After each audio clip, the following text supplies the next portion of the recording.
sports were colossal, squealing needles we before your is the here.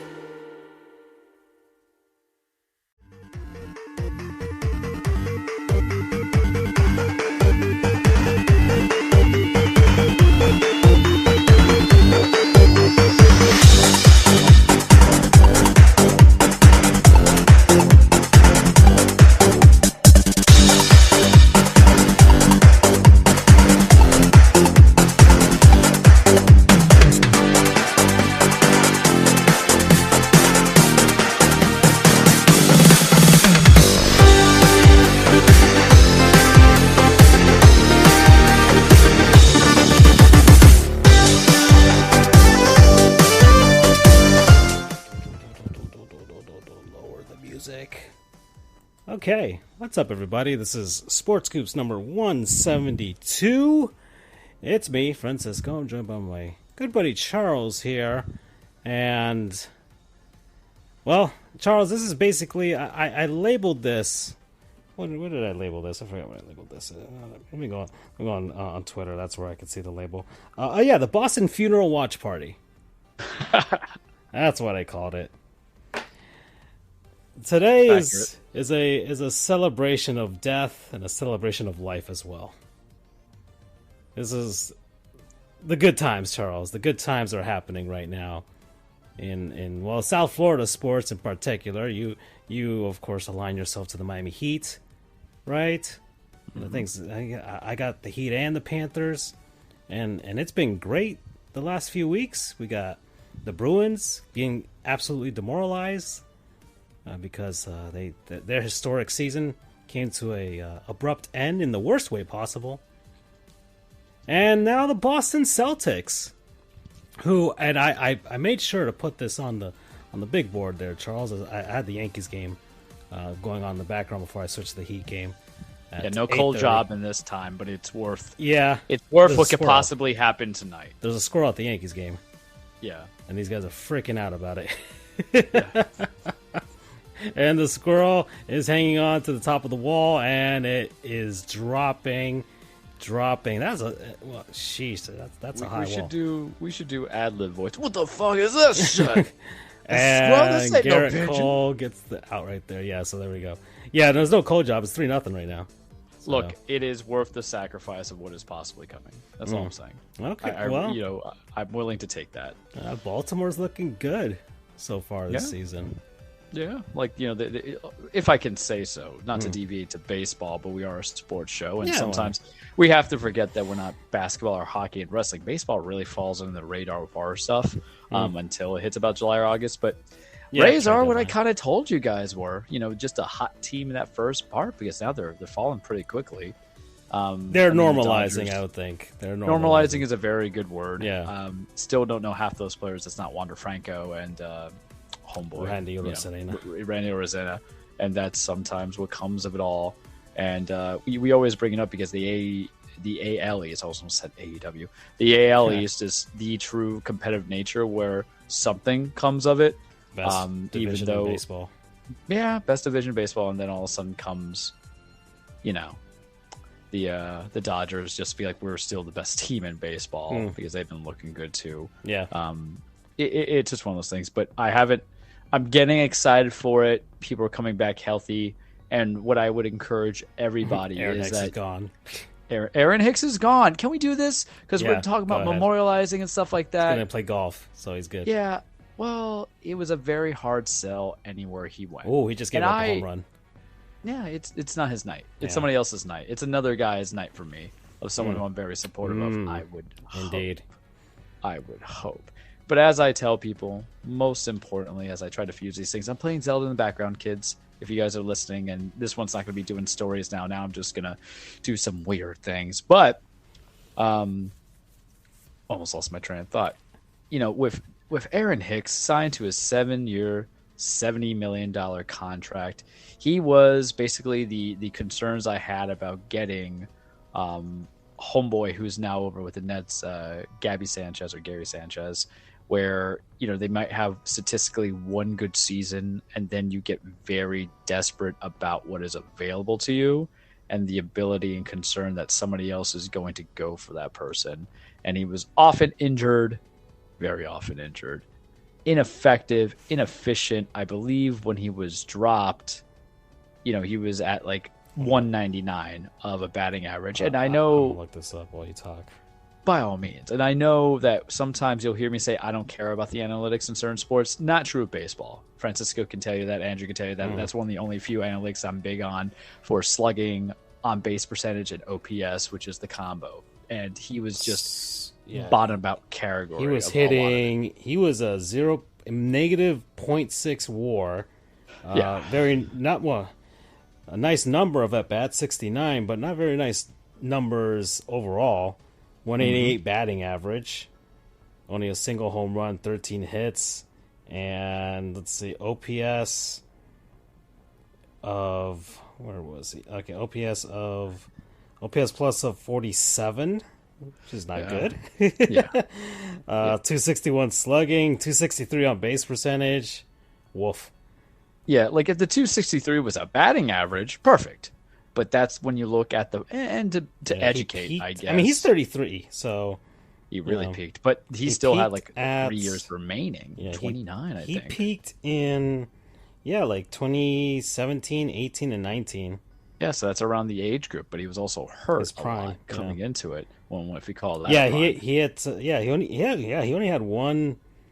I mean, the most games he ever played was 2018. He played 137 games. That was the healthiest he's ever been.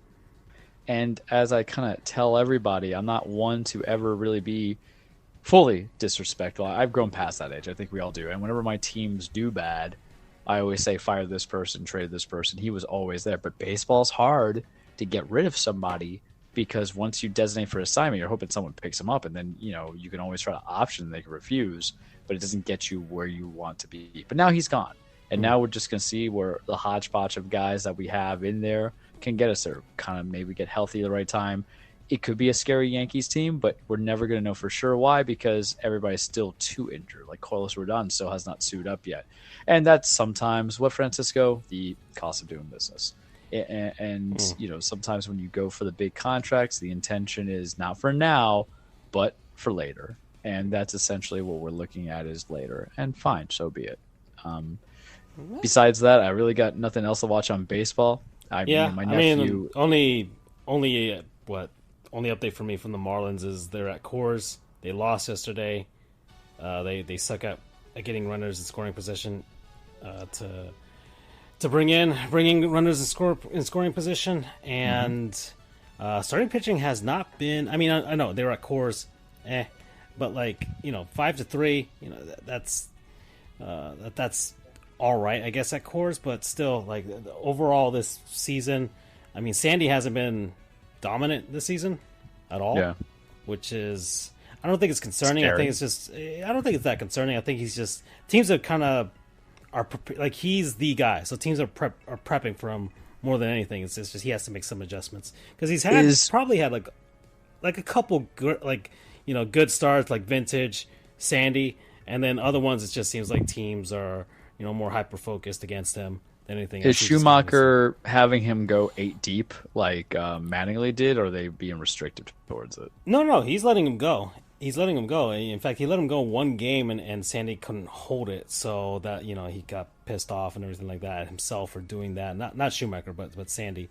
But aside from that, I mean, Sandy goes as long as you let him go. He's one of the last few pitchers that they'll let go into the that you're hoping goes 7-8 innings and is throwing 100 pitches, but so there's no real restrictions on him. It's just a matter of just him kind of getting focused again and getting sharp.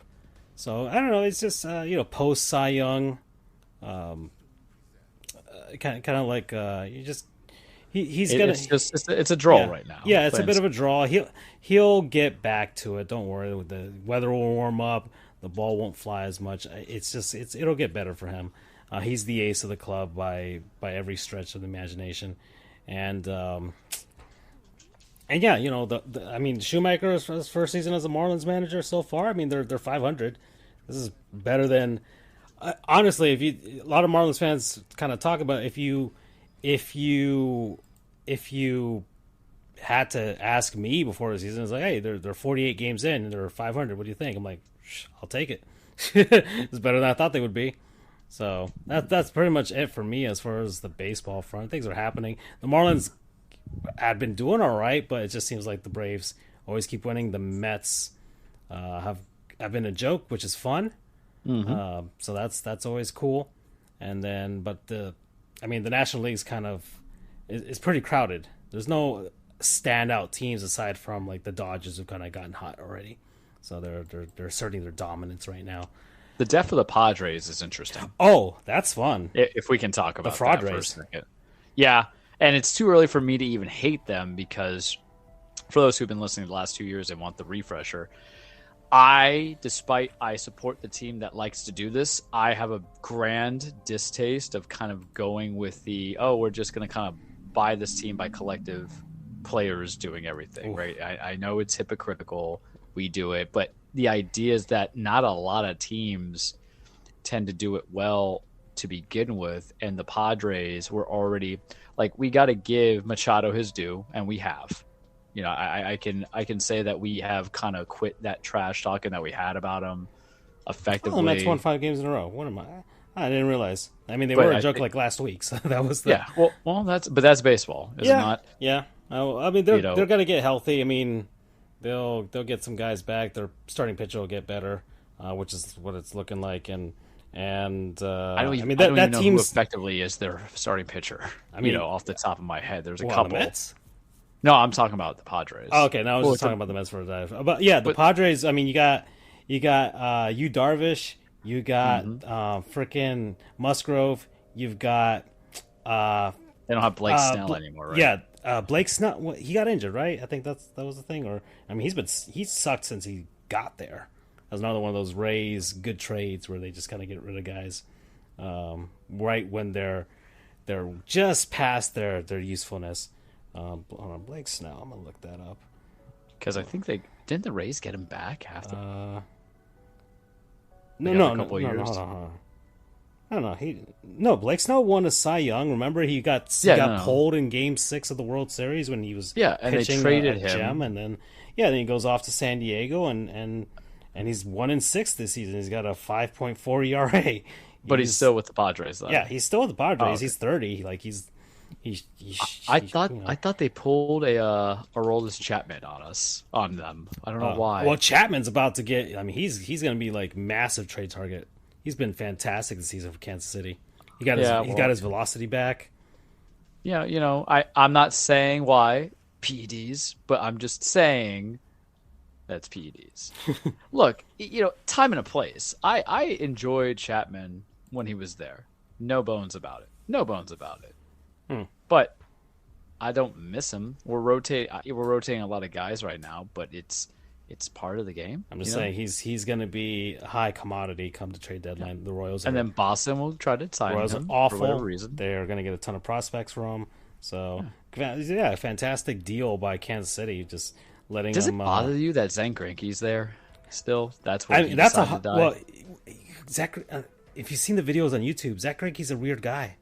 He doesn't. Yeah. He doesn't care. He really doesn't care. Like the closest he got to a World Series was with the Dodgers, and then like he's won Cy Youngs. He's going to be in the Hall of Fame. That's not incendiary. I would agree with that. No, he is. He's one of the best pitchers of generation. It's just the fact that he's moved around a bit. So he's Arizona, Kansas City, L.A. Where else was he? Houston. He was in Houston. Yeah.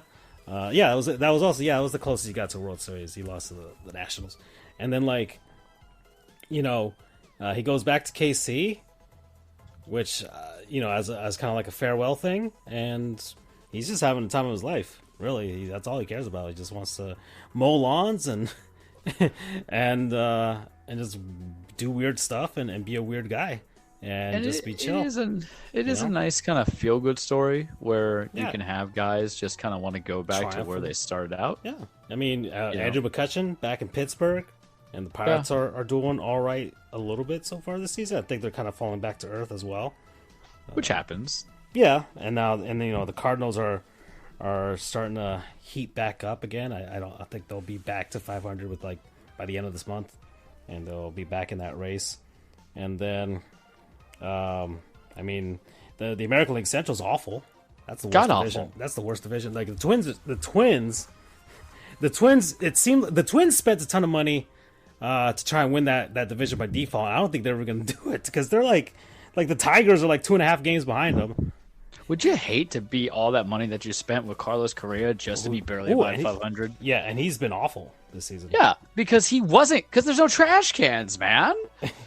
Like, just, you know, and his, Jesus. I don't know, is there something wrong with his legs that the Mets and the Giants pulled out? Like, well, I would say, and you have to ask yourself, baseball's a complicated sport. So this really is different than what we were explaining, but I kind of like this because it's shit talking and we love shit talking. So here's the thing about baseball.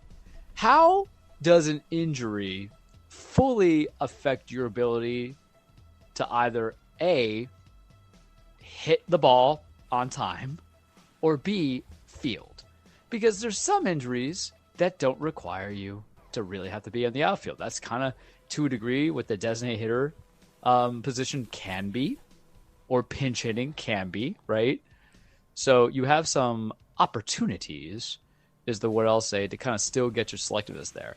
But is he not doing good because he's striking out? Because give me all the injuries that you want, but unless you're saying your hips or your elbow or your shoulders or wrists are too slow to get there, I'm not going to believe it. I can understand just how it is, right? I can understand the effects. I don't know where I'm going in this game now because I got so caught up. You're talking Carlos Correa. Hey, what's up, Freddie? Yeah, what's up? We goofing as we goof. Yeah. You know, but like, what is the injuries? Because the injuries were his legs and his knees. So to me, that says either A, defensive liability, because it's not like you're Greg Oden who really needs those knees to be running up and down the field, right? And if it's a part of his career where he had to transition from being, was he shortstop to a DH, well, congratulations. You went to where a lot of people go in their careers when they try to play longevity. So my pity well, awfully dry, especially since there's a lot of people who wanted him to go. Is full though. Yeah, petty ride or die, right? Unfortunately, we want to be better, we want to be cleaner, we want to be more polite, but I can't be. My paralegal, who knows that I am just a sucker for the petty, sends me an OTA video of Aaron Rodgers faking out at his first Jets practice OTA, faking out, running for a touchdown. I felt the eyeball kind of twitch. It's coming, getting my blood right in there. But baseball can be intriguing because a lot of money was spent this offseason, a lot of money to teams that don't matter. And then also Boston's sucking right now, even though it's above 500. So it's a good all-in-all effort for Charles, in his opinion. But that's really all I got on baseball, I think, Freddie, I'm hot and I'm tired, and I'm not sponsored by Angry Orchard. Are we sponsored by Angry Orchard? Never had one. We're not being sponsored by Angry Orchard. I think, have I had Angry? I mean, I've had hard ciders before. I like them. I like apple. That's, kind of fruity. I like fruity drinks. That's my thing. All right, give me something sweet, not something bitter. But yeah, I mean, yeah, okay, all right. He says they're solid drinks. That's for sure. I think I had some at. I don't think it was Angry Orchard, but it was some sort of hard cider back at one of the beer fests at the Marlins Park a few years ago. I went to. Those are fun, by the way. I just need to actually go with somebody. I think that's kind of sad to go to a beer fest alone. You should. I could do a lot of things. You can make a lot of new friends there, bud. Yeah, I go to baseball games alone because whatever. I'm Marlins historian, whatever. I just have fun, and I'll go to hockey games and stuff like that. I'll even go to movie theater alone. But I don't know. I just feel like that's something more of a social thing than anything else. And let's see. Oh, I guess okay. So let's talk about hockey. So Panthers are up 3-0. I was on the Locked On Panthers podcast last night after the victory. I'm psyched. I'm having a good time. A lot of people are having a good time. I'm not as. You're surprisingly humble, if I can say that. Well, because of the history of the team, I've been telling people to stay humble. Like the hockey gods are blessing us for the first time in a long, long time, and I'm just enjoying the ride. because last season I was more scared of that team last season than I am of this team this year. And it's just because expectations have been lowered as low as they could go. I've been pleasantly surprised after all this stuff with the Boston Bruins. They gave me the lubricant. This is after all the death of Boston teams. Yeah, we're hoping that you and I can give the eulogy later tonight. Yeah, well, they gave me the lubricant. So they took out the Bruins. They gave me some lubricant and some nice enjoyment after defeating Toronto, which is good. Oh man, and I've been using the Sports Goofs Twitter account as a Toronto sports trolling account now. It's officially been deemed that. Any Leafs, Raptors, Blue Jays fans start getting a little too hot, too big for their britches, I'm gonna take them down. And it's been thoroughly enjoyable. I can see why people do that, Charles, especially when you have all the justification in the world to do so. So it's great. It's great. I was chirping a Leafs fan who was just going off on. I think he might have been. I think it was like a teenager or something. Where I'm just like, did you make a boy cry maple syrup, Francisco? I probably did. And then this other guy started getting up on him too. That was also like a Panthers fan that just came out of nowhere, and his name was Crocodile. I'm like, oh, that's perfect. And then he just kept going on him, and I'm like, I just started putting out points like, man, does Google even work in Canada? All these other things like this just. I'm just too smart for him. I just gotta say that I'm just too smart for him. And see, with Toronto fans, any NHL team, any NHL fan base, even the Boston Bruins fans, like you can be an asshole to Toronto fans. I think everybody's justified to do that as well. So that was fun. That was a very fun night for me, and I even got on him on the Raptors too. Because he was a Toronto sports fan. I'm like, man, you guys ain't shit after Kawhi. The Blue Jays getting absolutely destroyed on both ends by the New York Yankees. Like, it was great. Your manager doesn't know how to frickin' the rules about visiting a pitcher on the mound as well. So that's great. Like, I didn't even know that was the Blue Jays manager. I honestly didn't know. They fired Charlie Manuel in the middle of the season. By the time they got to the All-Star, if you remember, not Charlie Manuel, Charlie. Carlos Manny. No. I'm gonna get the name. Whatever. They fired. Yeah, but they got this guy. He's Charlie Montoyo. There you go. Yeah, I remember because we did handsome list, and I said that man was not handsome. I said some other things, and then they fired him. Charlie Day. That's Luigi, Freddie. Luigi. But I didn't even know that was the manager of the Blue Jays, and he looks like he doesn't know what he's doing, which is great. It's going to be great come September. Anyways, let's see. The Panthers up 3-0 on the Canes, and I've been really humble with Canes. Like Carolina fans, first off, Carolina sports doesn't really matter. So that's kind of like all the professional sports teams are not, like how do you get mad at something that doesn't matter? The Charlotte Hornets, the Carolina Panthers, right? There's really nothing that kind of incites the fury as well. The Canes, I mean, they got chippy in Game 3, which kind of gets your ire as a hockey fan. But even when they were in the same division as the Panthers, like it wasn't really like you didn't really hate them. The Panthers weren't really good to kind of challenge them anyways. And did you just tell them all you had to say to the Raptors? Both teams kind of just Vince Carter. Well, I mean, no, it's just a matter of like Kawhi hit a shot that if he doesn't make that lucky bounce, and it was a lucky bounce, then that's it. Don't also forget the other thing too. Oh yeah, the Warriors were injured. Exactly. Yeah, half the Warriors were gone. So history is not going to look fondly on the Raptors in the future. So I guess this, like, to segue, or not to segue, but to sidebar it for something interesting. When is trash talk warranted and not warranted? And when you have these kind of events in playoff season, you are not allowed, and I'm speaking this from a Celtics perspective, a Bruins perspective, and Toronto's perspective here as well. You are not allowed to poke that bear, man, if you were down ridiculous amounts. You know what I mean? Yeah. I think there's a certain point where I'm not the type of fan that's brazen about any of my teams, really. Very true. Except the Miami Heat. The Miami Heat are, and that's basically the Heat Nation, Heat culture thing. What's the rule tonight? Bepa's all night, baby. Yeah. So that's really the only team where I can be like, we can be brazen. We kind of, we can be Parakeet Cortez and call into Boston radio. Can we just give him a shout out?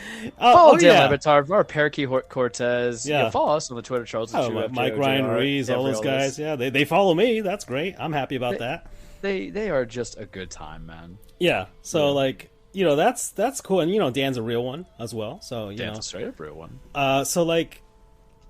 That's really the only team that I can be brazen about as well. I mean, shit, man. When LeBron got traded, when LeBron came to Miami, I was at Florida State. I watched the decision. I was cheering. I was up and down, all that stuff like that. And I think I had my I think I had gotten like a I came back home to visit, and I got a LeBron replica jersey, right? One of the cheapo ones from Reebok. Mm-hmm. Yeah. And I went back to Miami, or to Tallahassee, and I was up there, and then shit, man, I was just walking in the middle of like a parking lot, going back home to my apartment, and there was these guys that just drove up in their car, just screeched Tokyo Drift style, opened their windows, and just straight up yelled at me, "Fuck the Heat! Magic all the way!" And then he leaves. I just started laughing because this is the first time I'd ever been yelled at as a sports fan, because I'm a Marlins fan, I'm a Dolphins fan, and I wasn't even a Panthers fan at that point. So you get yells of pity if you showed up I'm guessing in Tallahassee with a Marlins jersey. People give you $5 for a meal. So I laugh because I was like, oh, that's actually pretty slick. That's pretty sick.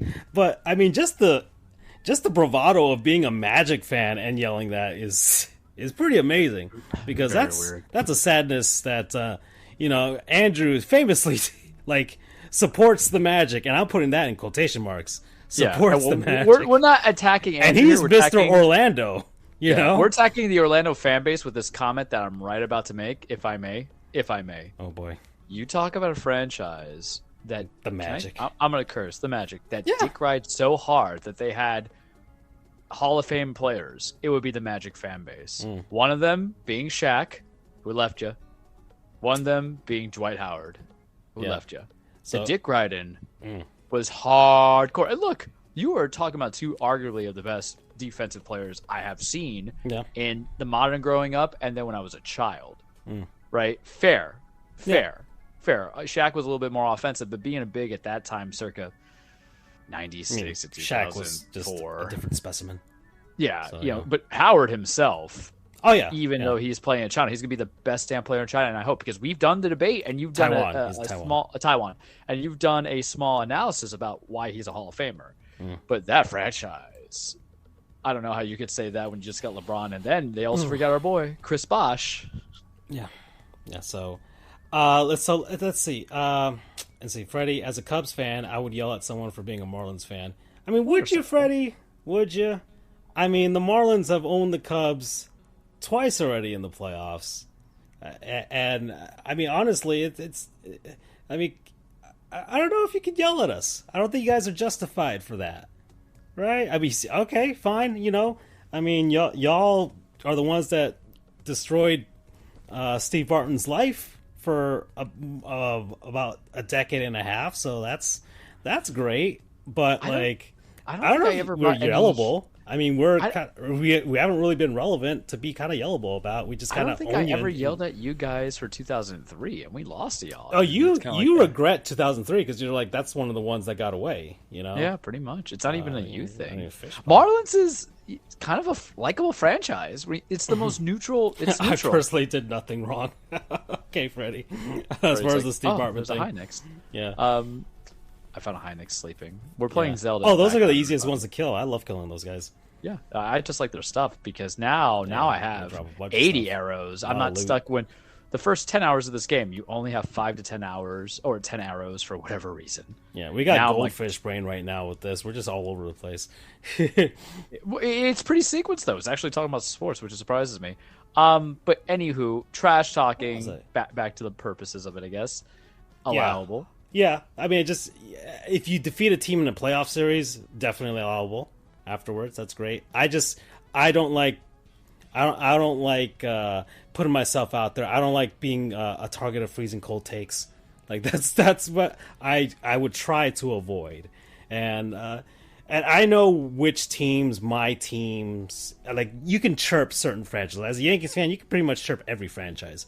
But like, as a Marlins fan, we only have like a winning record against like 5 teams, like 6 teams, and like 5 of them are American League teams we barely see, right? So that's really the Cubs and the Giants fans, sure, but even then, it's not even that big of a thing. It's just like we see them in the series, we'll make fun of them for 2003, and then it's like, okay, then we forget about them, they forget about us, right? The Cubs' ire is like the Cardinals and the Pirates and all those other teams, but like,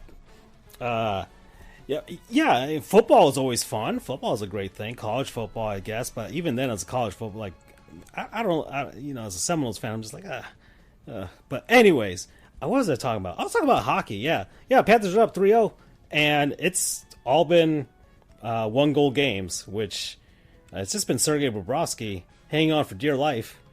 And I wouldn't say hanging on for dear life. He's been fantastic. He's just kind of had himself. He's been in control. I'm impressed. Yeah. As a non-casual until I get NHL 24 on my PlayStation 5, and I will find the appropriate teams to work with. Yeah, I have been the impressed Xbox, with his man. play. Just don't buy it. I didn't buy it. Redfall is awful. I instead went with Oreos, Milo's Lemonade, Milo's, like the Hispanic side comes out every now and then. Milo's Lemonade and milk, and then of course Five Guys. I'd rather you buy a PC than buy an Xbox Series X at this point. I live in a shack, so it's like it's always tough. Because Yeah, I would be unbearable. Because the first thing I would do is find a way to connect my. I swear, no, I think it's good that you don't have a PC because I mean, you're sending me these Steam sales, and I bought Just Cause 1, 2, and 3, and I liked. I played I think my roommate. Best friend Florida State had Just Cause 1, and I played that a little bit on the side. I'm like, this is fun, like that. Yeah, I like stupid games like that. It's stupid fun. That's a pure good way. Stupid of open world fun. Yeah. But yeah, man, you be gone, man. I know. Like there is definitely no that's coming just back. that, and I've got like $6,000 in free games that I'm never gonna play. And I think it's one of those few that would justify for me. The Vegas Golden Knights are up 3-0 against Dallas. 10 minutes into the first period. Oh boy. All right, sorry. You're good. So hockey. That's what's going on. Panthers. That's why I'm also being humble. Is that like the Canes, like one or two bounces, one or two things happen, and suddenly the Panthers are down 3-0.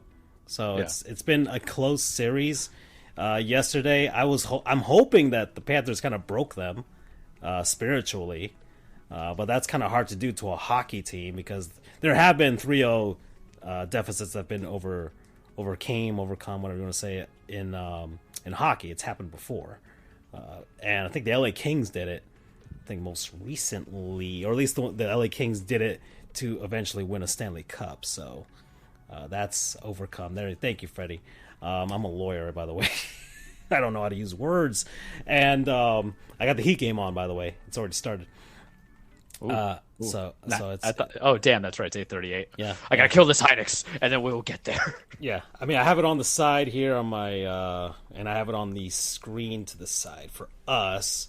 So I'll be keeping an eye on that. It's I don't know how long we'll go through. I don't think we'll do the entire game. No. But we're just going to watch it for at least through the first half, I would say. So that's cool. And that's been hockey so far. It's been great. Matthew Tkachuk is fantastic, and Sam Reinhart with the power play goal which was the only goal for the game. I'm enjoying the TNT crew that's covering, and they're the ones that will be broadcasting the Stanley Cup Finals. Any big names that I can't say I can recall the big names for the hockey stuff. I'm just used to the love of inside the NBA. I mean, the TNT crew. I mean, they got the biggest name. They got Wayne Gretzky, so that's who's on there. And then you got Henrik Lundqvist, the goaltender, the handsome boy that I sent you. Him I know. Very handsome man, and very sharp dresser as well. The sharpest dresser on that set, by the way. You got Anson Carter, who worked for the NHL Network before, did some stuff on NBC as well. He's on there, and then you got Paul Bissonnette, who's Biz Nasty. He had a very brief NHL career, not really great, but he's got a big personality. He's worked for the NHL. He was on Barstool for a bit, and now he's on the panel there for NHL and TNT's crew, and they work out of the same studio in Atlanta as the NBA on TNT crew. So you'll get some crossover. Charles Barkley's been on as well, and I think Charles Barkley has wanted to go to a Panthers game because he's now becoming a fan, which is great. So I'm hoping the Heat take care of that tonight, and we get Sir Charles tomorrow in Sunrise. So there you go. And that's hockey so far. I mean, there's not much more I can say about it. I haven't really been paying attention to the Golden Knights and Dallas Stars game. All the games have been close there with the overtimes, but Vegas won both, and they're making quick work right now. But Dallas is at home, and it's hockey, which means 3-0 leads can be erased just within a matter of minutes anyways. So, yeah. But if not, that might actually be the first blowout in a while. So that's cool. Aside from that, I've been gaming. And I'm 27 hours into Zelda. I didn't play yesterday. Good for you. I'm jealous I'm not jealous. I'm rubbing it in your face. I'm playing right now. I wasn't in yesterday because I watched the entire game, and then I did.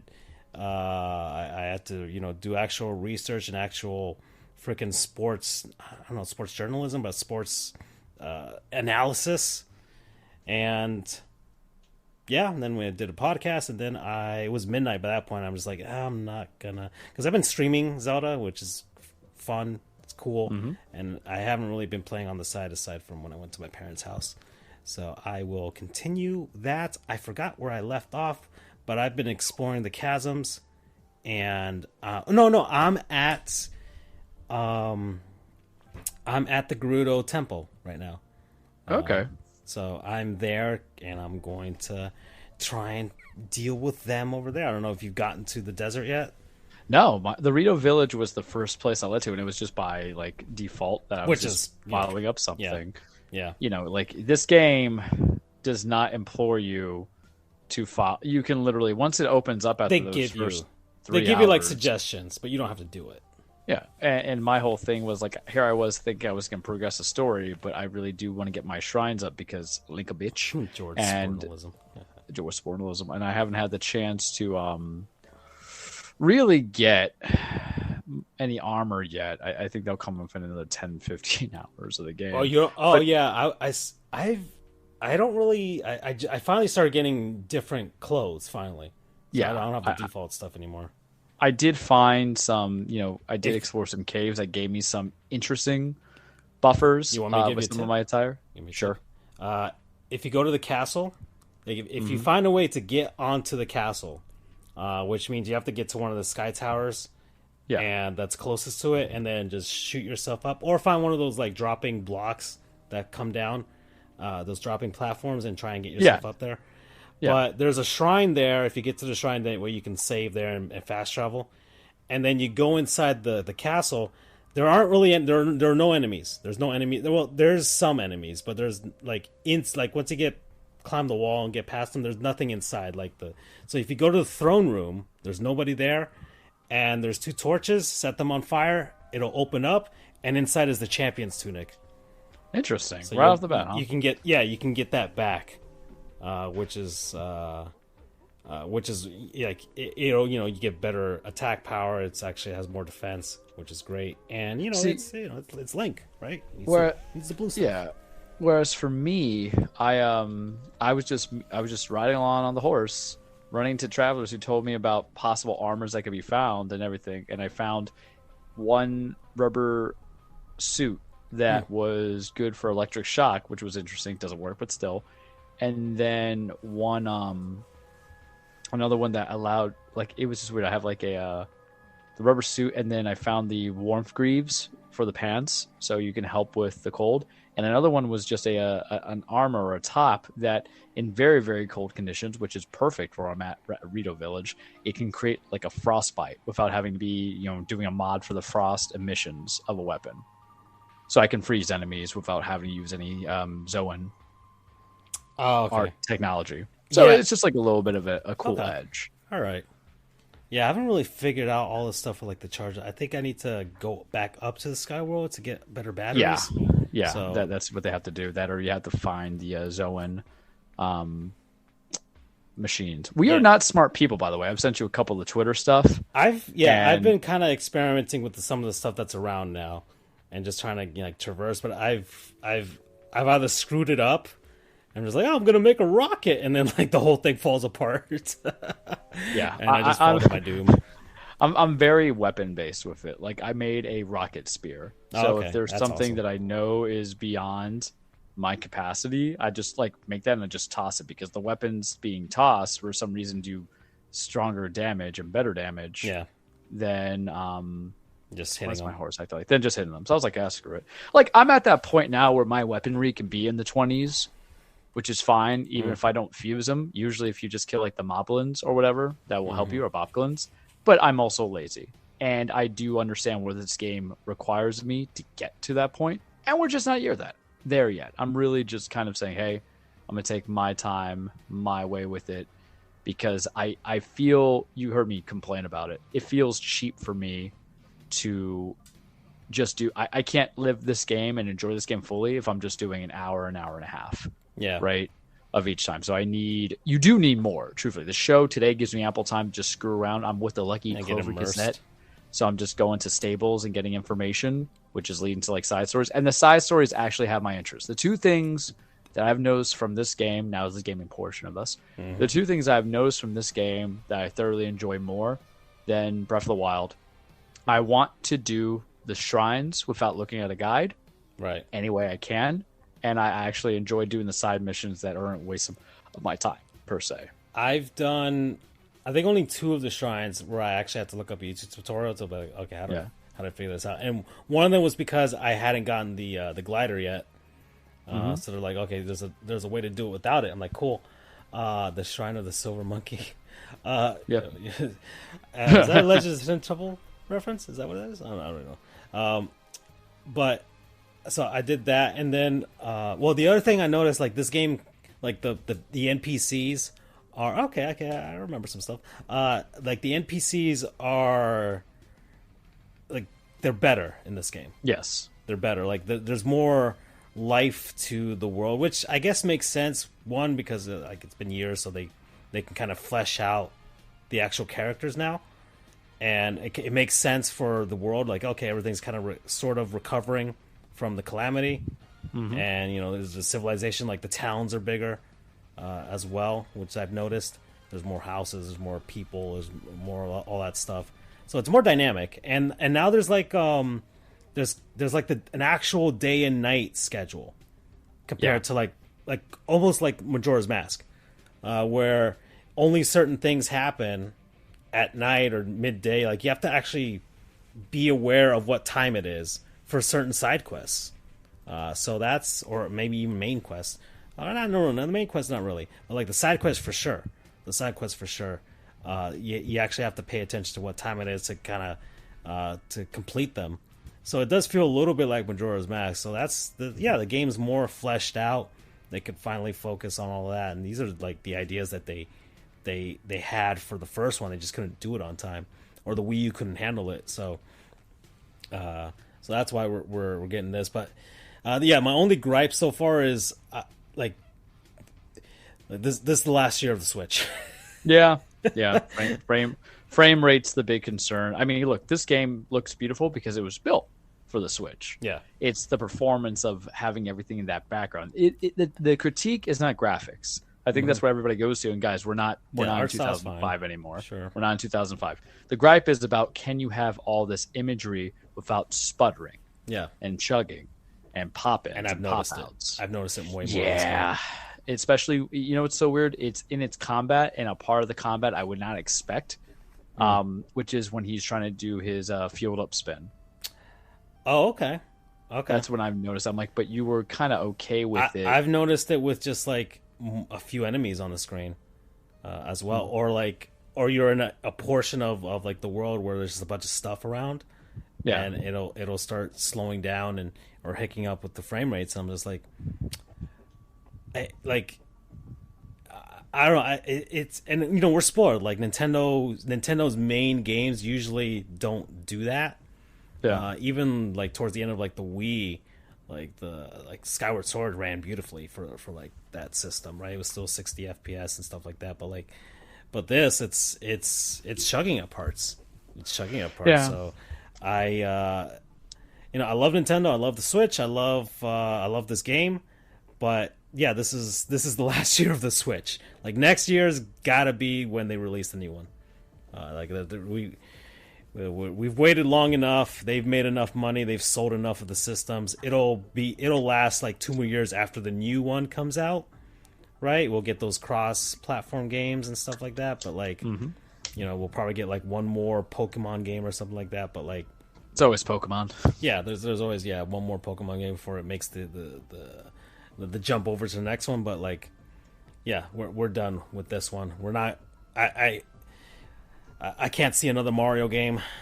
What's your knee-jerk reaction of 30 hours into it? What's your rating? I can tell you where I think it's going to end on my rating, even though I'm only 15 hours in without maybe moving 5% of the story, 10%. But you have more into it that you can tell for the viewers who have to decide if they want it. I just think if you liked Breath of the Wild, you'll like this one. It's a natural succession to that one. It's everything that they basically, everything good that we had from the last one, we'll just do it again. But now you got these new toys to play with. Here's this, here's that. And they don't really, you're not forced to do, like even in the shrines, like you're not forced to do things the way they kind of like signpost for you to do, right? It's like, okay, you can solve it like this, and it's like a Rube Goldberg machine of some sort. You can do it that way. And it's like, no, well, what if you're an idiot like me? And you're just like, well, if I just grab the ball, I stop time, and then I move over to this side, and then I grab the ball again, and I just kind of fling it, it'll go inside the little hole, and I can just open the door. Instead of doing the Rube Goldberg machine, right? So you can I've been saying this during my stream. I'm like, I look at a puzzle or like you're coming up on like an enemy base or something like that. I was like, you know what? I'm going to find a way to stupid my way into that place. So, and that's what I've been doing. There was like I went to the beach area. Laurinello or whatever it's called. Yeah, I went to the beach area. They've been complaining about pirates and stuff. Yeah, they've been peppering me with that. I'm like, where is this beach? I'm so not anywhere I did south, find a pirate ship. It's not like the pirates from like Majora's Mask. It's just like bokoblins or whatever. But they just happen to have a ship now. They're not dressed like pirates or anything. I was kind of expecting more from that, to be honest. But I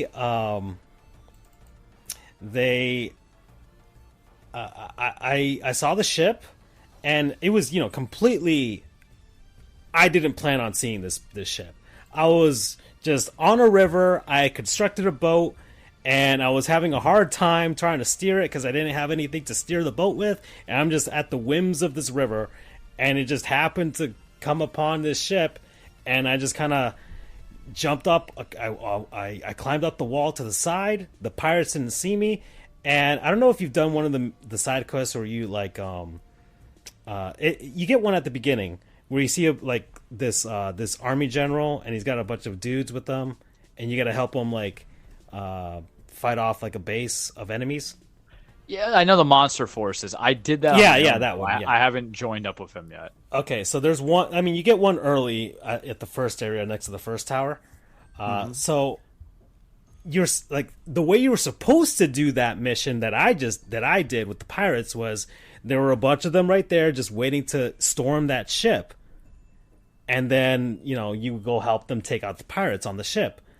What I did, I didn't see those guys until I finished it. I was like, well, there's a bunch of pirates there. I want to get on that ship. I got a bunch of these bomb arrows. I'm just gonna blow it up. So I just blew up every single one of the pirates with all the bomb arrows that I had, and then I climbed up into the ship. I took all their stuff, and then I was walking off the ship, and I just saw these people, and they're like, "It's like, did you just do that?" Like the NPCs, which is great. They had a dialogue for it. Did you just do that? I'm like, oh, I was supposed to talk to you guys. And then you see side quest completed. I'm like, oh, okay, I did this the stupid way, really. The unintended way. And that's the beauty of this game. So yeah, this is gonna get at least a 9 for me. Yeah, I see the end game will probably 9.5, and that's without playing the story, and that's a good thing. Yeah, that's an amazing thing where it's like I really have not that even means the touched. stuff's engaging. Yeah, I haven't even touched the crux of it, and I'm kind of in love with the world of Hyrule because you even had though played. Did you play Horizon Zero Dawn? You said that you didn't really like the side quests or something. okay, so if I may, or Forbidden West, whatever. so it was Forbidden. So yeah, Forbidden West, the sequel to Horizon, I felt was too bloated. It was bloated because it was more of story and was more fetch quests, and there was this natural exploration of a modern day West Coast and an area, and modern day being futuristic. My apologies. So I was in love with that, but I loved Forbidden Shores, which was the DLC because it was more streamlined focus. Because when Guerrilla, who does the Horizon games, they have an idea of what they want to do and how they want to do it, and I think they got caught on the idea of bigger and better. Whereas this game is not necessarily bigger or better; it's what you want it to be. You talked about natural progressions. It's just as engaging. It's more exciting. But you know what?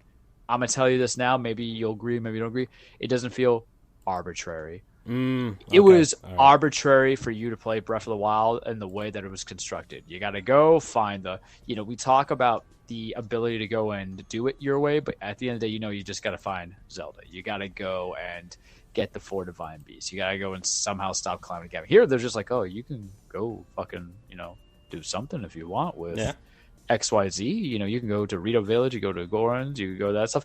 And then I'm like, I could. Yeah. But once I got off that Sky Island and I saw the potential with the fun playthroughs, I'm like, nah. Yeah. And I literally have it. If you're telling me 15 hours, because the prologue itself is about 3 hours. So the opening missions, it's about 3 hours. Yeah, right? just to get used to the new powers. Mechanics. And then you get down there, and they're like, you should go talk. I found Pura naturally, or Pura, whatever her name is. I didn't go immediately to, Hyrule to see what's going on for Zelda. I'm like, nah. So that is more engaging. It makes you an enthusiastic gamer. That's how I would say. And that's the best reward that you can have. And not a lot of games get there. So there is no such thing as a 10. Even if I score things as 10s, it's because there was something about it that made me just love it to that. But, they outweigh each other. But if we're really talking about the hard 9s, 9.5s, that's the hit in the veins that I'm trying to get, really. Because that was, for me in my gaming year, guys, I was having difficulty getting to that point. It took Sifu to finally get to 9. I was in the dry spell of 9s, man. There's a reason why they say dress to the 9s. I don't know why, but in the gaming world, I would say we're going to play to the 9s because the idea is that you can give yourself, oh wow, because I listened to you, this is what's beautiful. Because I listened to you about how we get into the sky towers, because I saw those shooting stars, or not the shooting stars, but the slabs that come down. I was like, what's so important about them? And then I hear one advice from you, so now I just elevator up to one of them. See, that's what's beautiful about this game. One itty bitty recommendation that Francisco makes. I'm like, oh, what am I doing here? Holy shit, I'm falling. It's just cool, man. It's just cool. That's all. Oh, that maybe that's the Gloves. It's just so cool. Yeah. But yeah, 9.5. I have to be objective with the technical stuff. But listen, I have played until you guys play Gotham Knights. Come talk to me about technical problems. Yeah, y'all don't know technical problems. Yeah, or just generic mediocrity of a game.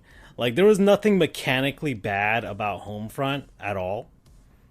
It was just a very generic video game in the worst sense. It was made by THQ before they died the first time, so which is that kind of tells you all you need to know. Right there. Well, let's see. We're at 55 minutes. I guess we could do a word from our non-sponsors, people, places, things, concepts, what have you. Been enjoying over the last week. We kind of basically did Zelda here, but that's kind of like our joint non-sponsor, right? Yeah. Like, do you have one for yourself, Charles? I do, and I mentioned him a little bit earlier. So sometimes in life, you take the W's, you take the L's, but what you need to realize, folks, is that in those W and L's, and what the hell is this thing? It's a 24-hour segment, so you can buffer sometimes them W's. You could sometimes get them wins when life gives you losses. 3.5 hour hearing today. I am not going into the contents of it. It's fine. I don't really care. I think it's okay. The whole point, though, is you have to evaluate, hey, XYZ happened. What am I going to do for me after something that was mentally exhausting, taxing of the brain, going on the gut instinct and stuff? And I texted you, and I'm like, I'm hungry. I don't really want, leftover pizza. And here's the thing. I'm going to give a small shout-out.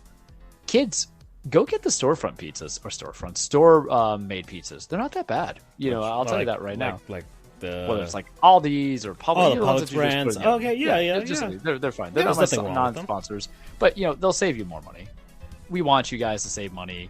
It's kind of hard to kind of say, hey, you should pay XYZ, like $15, $20 for gourmet pizza when you're just like, oh man, so tough. That's not my non-sponsor. I was thinking, man, I'm hungry. What do I want to pay and go from there? And I decided on All Reliable. And what's All Reliable? Because you guys know I'm not doing fast food. Last week I was a bad boy, if I was a goat. And I had Wendy's. Well, this time I decided to have a different kind of burger, a better kind of burger. I went with that All Reliable, and I went with Five Guys. Yeah. Five Guys, man, $11 for that burger is more than fine with me. And I was like, do I want to get the fries? I'm like, absolutely, I want to get those fries. I know what I'm about. I know who I'm about. I'm going to need that in my belly. I like the Cajun, even though I'll tell you right now, I do not know the difference. And maybe Freddie or you can tell this to me. I don't know the difference between the Cajun fries and the regular fries. I always thought it was the same in my ignorance. And I'm going to go on the website and we'll figure it out. Yeah, because I know I've had both. But they substantially taste the same. Is that they're overloaded and salty and great.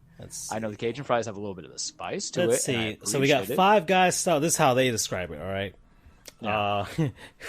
530 to 1,310 calories. Dear Lord. That's fine. I didn't eat lunch today. My lunch was a protein shake at 11 o'clock. All right. So... I can't have food during. Hold on. Dragon. I want to see it. Did you find the Gliok? I mean, there's several of them. I've seen one Gliok, the electric Gliok. Okay, the big dragon, the big boys, the big ones, the flying sky the one, the electric ones. one. But yeah. It's so far away. That it just takes me. I shot one already, and you get their scales. The scales, whatever. yeah, that's so cool. So I wanted it, and how I've been getting them lately: double patty bacon. Got to. Hold on, but before we do this, I want to see what this. So we got the five. They got Five Guys style, which is this is how they freshly Freddie made. Says yes, it's a spice they put on. Boardwalk style fries, cooked in pure cholesterol-free 100% peanut oil, cut fresh and cooked twice, from on the outside and mashed potato on the inside. And then the Cajun style, freshly made boardwalk peanut, and then showered with a dose of Cajun spice. That's what it is. So it's a spice. There you go. Yeah, it's and it tastes great. So how I go with that burger lately, as I'm looking off in the dark for that dragon, is double bacon cheeseburger. I put mayo, tomatoes, lettuce, hot sauce, which isn't hot, but it's watery, so it adds some flavor. Oh, I'm hungry again. I just ate this like an hour and a half ago, and I'm hungry again. Yeah. Dragon, are you coming out or not, bro? What are we doing here? And then I've been putting jalapenos on lately. Oh, okay. It has just been that cake. Massively delicious. And I got the fries. So I'm literally, and I don't eat in my car, so I was holding off on getting the fries, but I smelt it. I was like, oh, son of a bitch. I want to talk about that. We can address that in a second. But I was like, ooh, son of a gun, I want that. But the minute I got home, I grabbed my bottle of water, and I opened my mouth, and I put that fry in, and you know what? It was just kissing Jesus. It was nice. It was warm. It wasn't watered down. Hit that spice. And I was like, oh, man. And what I love about Five Guys, because I'm a fat ass, is the fact that they give me basically like 2 fries when you think about it, because they have enough in the bag to pour over to their small cup. And then I was having enough in my cup. And you know who else loves Five Guys fries? My dog. And he's just staring at me. He's like, hi, I just went to the vet last week. I was a good boy. Yeah. I'm like 12 and cute. And like my brother died a year ago. I'm not over this trauma, but you know what happens with the trauma? Eating that fries. I'm like, all right, man, here, take a couple. It's fine. It was very nourishing. It was very delicious. We talk about comfort food and sometimes how we get conditioned ourselves to needing something when we have a hard day or we have a cause for celebration. Instead of, some people do drinking, some people eat candy. I was like, I wanted some nasty food. But, my definition is Five Guys is bad for you to a degree, but it's not fast food. So I'll go from there. But it was what the soul needed. The void in your heart needed to be plugged in with. The dopamines and serotonin to be run into the body. And it was just so damn good. Last time I had it like the milkshake, and that nearly killed me. Charles was living on that toilet. God bless the switch. But this was definitely there. So Five Guys, just fantastic. Thank you for existing. Promo code for the soul. For the soul. For the soul. All right. So before we get to mine, I did want to discuss. So you don't Freddie eat says your car. He said I had a jalapeno popper grilled cheese last night. That sounds delicious. I do not eat in my car. Is that like you've been that way your whole life, or is it just your car specifically? Like, or do you like? Would you eat in somebody else's car? Like, is that? I hate ants. Oh, okay.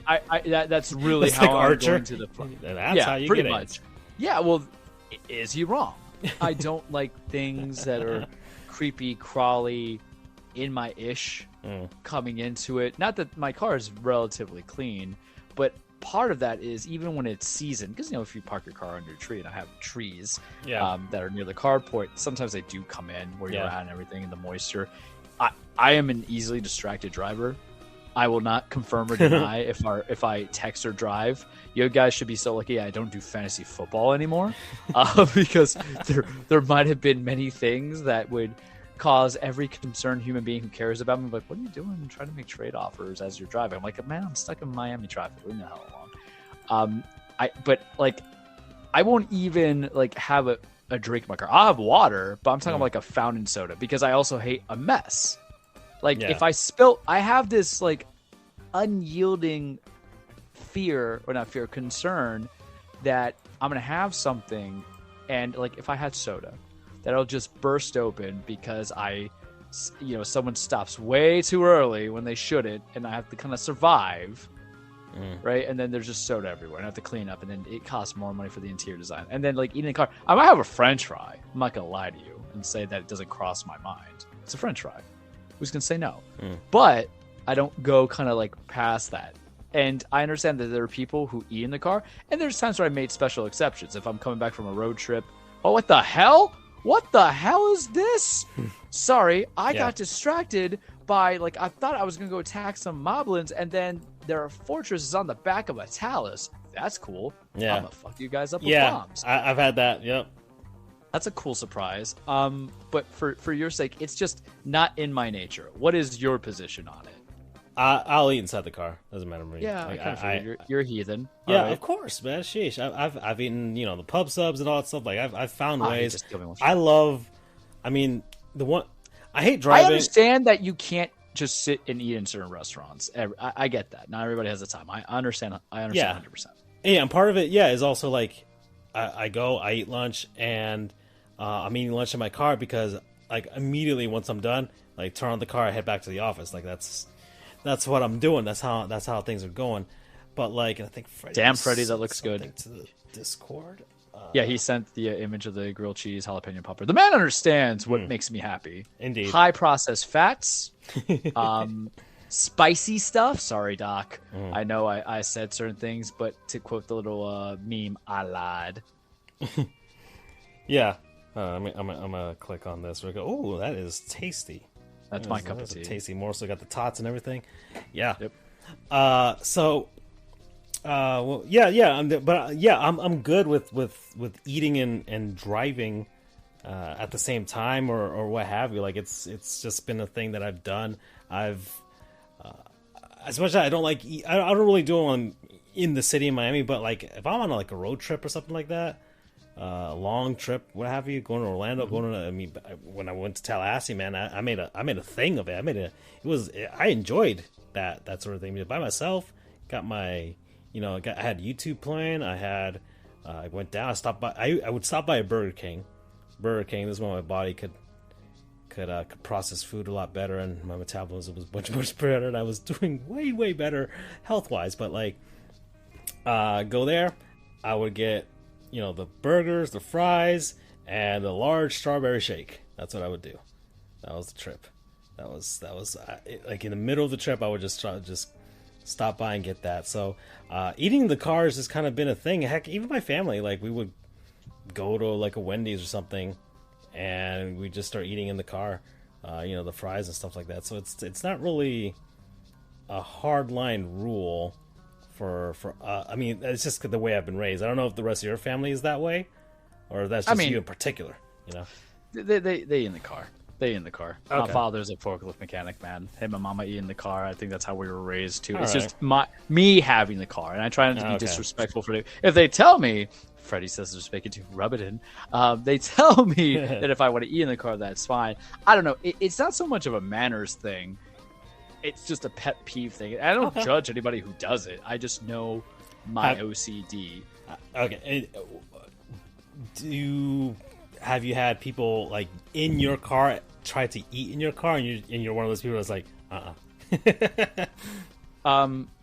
I've never been in a position to refuse someone eating in my car because I will literally take them to go eat. Oh, okay. In the restaurant. All right. So yeah, you never had like the fast food run. You got the bags and the fries and all that stuff like that.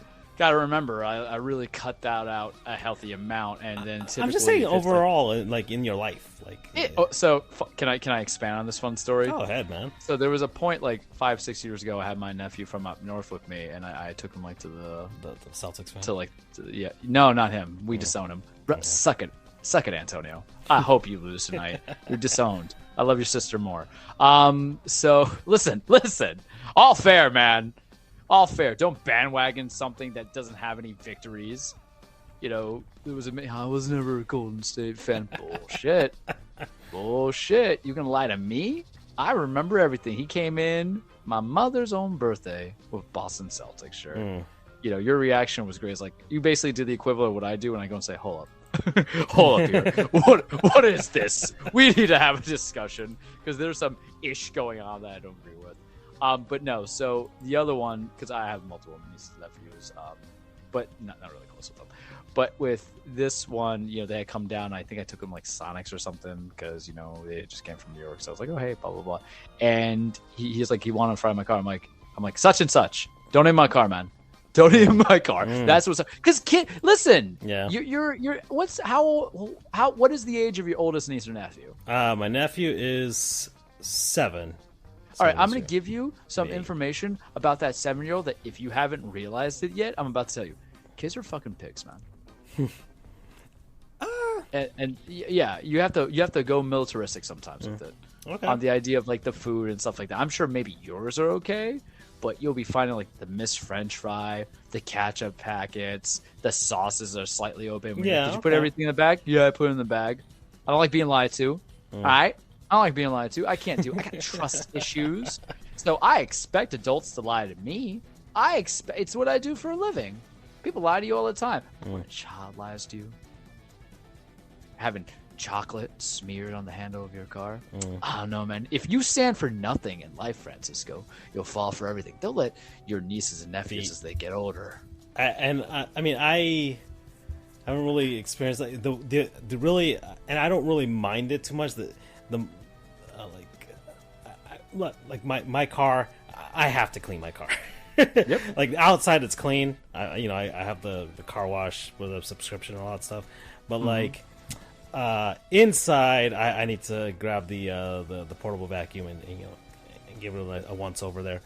But aside from that, like the only thing that I have a pet peeve of as far as like cleanliness is like sharing stuff with people within my space. Is my gaming stuff.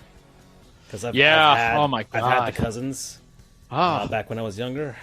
They fucking pick at your controller. I'm like, why are you ripping at that? Yeah, they people. Yeah, I don't know. So I've seen bite marks.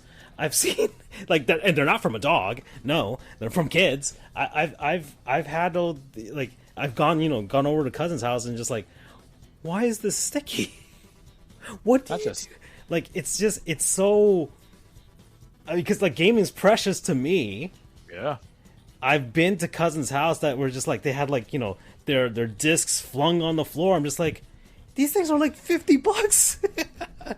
What about when they're holding it and how they hold it, and you know they're just like colliding with something? And I'm just like, bro, I was, like you only like second cousin. We ain't even that related, man. Like I will end your ish. It's been, I've had, just, I've gone to cousins' house, and this is kind of like the OCD in me. When I've gone over, I'm just like, I gotta organize this. I've organized my cousins. Like when I did sleepovers in Miami and I came down from West Palm Beach, I've actually spent like an hour or so just like, they're over off doing whatever, watching something else, like Nickelodeon or Cartoon Network or stuff like that, and I'll just be like sitting there like just organizing their game collection, because I'm just like, these are precious gifts from God. And we must take care of them. That's how much it meant to me. And lo and behold, my game collection is worth something now, and all my cousins have got rid of all their stuff. So I'm just like, man, I should have just been like, I'll take it, because my collection would be massive right now. I would have made a killing with some of the games that they had, especially like on the GameCube. They had some like weird stuff on the GameCube that I know would fetch a pretty penny. So it sucks. Oh well. As I tell people, I'm Argentinian Colombian, man. I'll cut out family like nobody's business. Ain't no sweat off my back, man. I don't need you. Okay. So you're non-sponsor. All right. So yeah. This is we created an animal. Freddie, show. Freddie, tell us in the chat if you're in your car or not, please. Stop having tasting controls, Freddie. So yeah, Freddie, do you eat in vehicles or other people's vehicles? Because I really don't mind that at all, to be honest. Y'all just chow down. Just don't make that much of a mess. Like, I get crumbs and stuff like that. I get that, but like, I've never had anybody actually spill anything of any note. But not if I'll be home soon enough. That's fine. That's reasonable. So like, oh yeah, my non-sponsor. So, like Zelda has taken over for sure, and it's been an obsession. I think about shrines. I think about the lore. I think about what's going on. But it is I have the Xbox One. I got the PS3 hooked up as well. I have the Wii U, but none of those. I have the PC. None of that is getting any attention right now. Everything's been set aside, and it's all Zelda. However, because we have during Heat games, I'll play Zelda during Heat games because I have confidence in Heat. But during Panthers games, I don't play, and because I'm fully focused on the Panthers right now. So it's a nice reprieve. I get to take a little bit break from Zelda, right? I don't go completely insane with being within Hyrule. However, when the game ends, and we had the quadruple overtime game that ended at 2 a.m. and the other overtime game, and in this past game, and I was on a podcast after that. So I still like to game as a kind of get myself ready to go to sleep. Mm-hmm. So I before I would play like Smash or Rocket League or something like that, just a couple matches, or Splatoon, and go to sleep. But because Zelda's in the Switch, so I can't play Splatoon or anything like that because I have to switch the cartridge. I don't feel like doing that, and I don't want to change to Rocket League or Smash. So I've been on my phone, and I downloaded a baseball game. So I have MLB The Show, but the Xbox isn't getting no love right now. It's not plugged in. I don't want to switch, and I don't have that many HDMI ports. And I bought one of those like extender things, but like I'm not doing that right now. So no Xbox. We're not playing MLB The Show, but I still want to play a baseball game. So the app stores, Apple or Google, whatever, the Android stores, like they've got some pretty slick baseball games. And the latest one that I've been playing is MLB Perfect Inning 23. It's got your boy, Garrett Cole, on the cover. Yeah. I've started playing it. I just found it out of a whim. Just like, let me look, because I was looking up the other one that I had previously downloaded on my phone. I just didn't find it, and so I was just looking it up, and I searched, and I saw this. And graphics are okay for a mobile phone baseball video game, this would have been like probably the best looking game on the Xbox 360 a long time ago for a baseball game. It's got all the microtransaction mechanics and all stuff like that, but you don't really have to do them. You can kind of get some slick baseball players for free. I got a team with Garrett Cole. My rotation is Garrett Cole, Sandy Alcantara. I forgot the other pitchers. Justin Verlander. At least those three. I got those guys like basically out of the gate, which is insane. It's like I don't even have that in MLB The Show in Diamond Team, so it's better. My team is better on the phone than it is on the console, but graphics are pretty good. They have all the modern stadiums and all that stuff, and it's easy. It's an easy game. Just kind of touch and play. You can choose to pitch. You can choose to just hit. You can just do that. Or you can just have it play automatically if you just feel like doing it kind of sort of like a fantasy element. They have like a trade market, so you can trade players or sell off players or buy players for yourself. And I mean, I've been enjoying it. That's kind of been the number 2 game for me lately, aside from Zelda. It's kind of like the down period when I'm not playing Zelda and I'm just sitting in my bed and just be like, let me do this. I can listen to a podcast while I'm playing, and it's just like, this is nice and delightful. So MLB Perfect Inning 23. Yeah, promo code Cole Job. I had a tear in my eye. You see, there is one Cole Job that we got tonight, just not what was expected. Yeah, I mean, the Yankees tied the game. It was 4-4. Oh, no, Baltimore took the lead again. Okay. Yeah, and then with the Heat, I'm just checking on my computer right now. They're down. Oh, they're up. Yeah. What I've noticed, I don't know if you believe in viewership jinxing, but I feel like a good hard component of that is that if I watch the first game in the beginning with the first half, that's when the doom hits, and then I get like really bent out of shape. And then if I just let the third quarter come aside, tune in when the fourth quarter starts. Yeah, but is that not how the traction's been, right? I mean, that's what I've been doing. Well, no, game 3 I watched pretty much the entire game. Same. So but like game 2 was I was with my betrayer nephew, and he was like busting, and going from there. I'm like, boy, shut up, because I'll hit a 16-year-old. We ain't soft in this household. And then I forgot to text him because I'm humble. I know, shocker of me saying that I'm not going to rub in the face of, I don't rub in the face of anybody, truthfully. I mean, I might go on like the Twitter spree, and I might, tweet out to what you put in or what Jeremy Taché puts in, or, stuff like that, pretty much, friend of the show. Follow him on Ballet Sports and all that fun jazz. As he ascends the sports media ladder. He made me listen to Strokin' because that was the running joke, or not. I don't know if it was a running joke, but that was the thing of like one of the Jimmy Butler post matches songs was "Strokin' by Clarence Carter.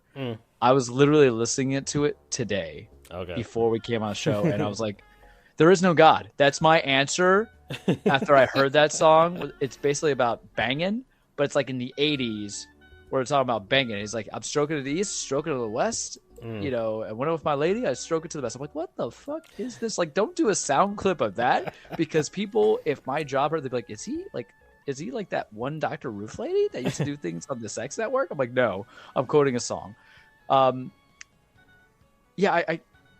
Let me ask you this. Should we just transition to NBA, or do we want to do the cage? Because now we got me thinking coming into it. Because I felt like the jinx mentality. I mean, the NBA was basically just us watching. Oh, wait. But, I mean, do you want to talk about, I do. LeBron and the Lakers and Jokic and all those guys? Do you want to? Yeah. We can talk about it.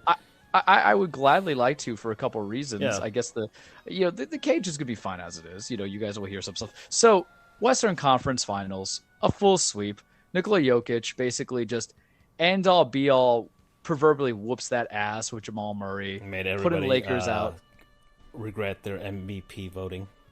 Well, you know what? He's a very humble man, and this is so weird to be on the flip side. That Andrew, if he was with us today, he would just kind of be like he's dead, right?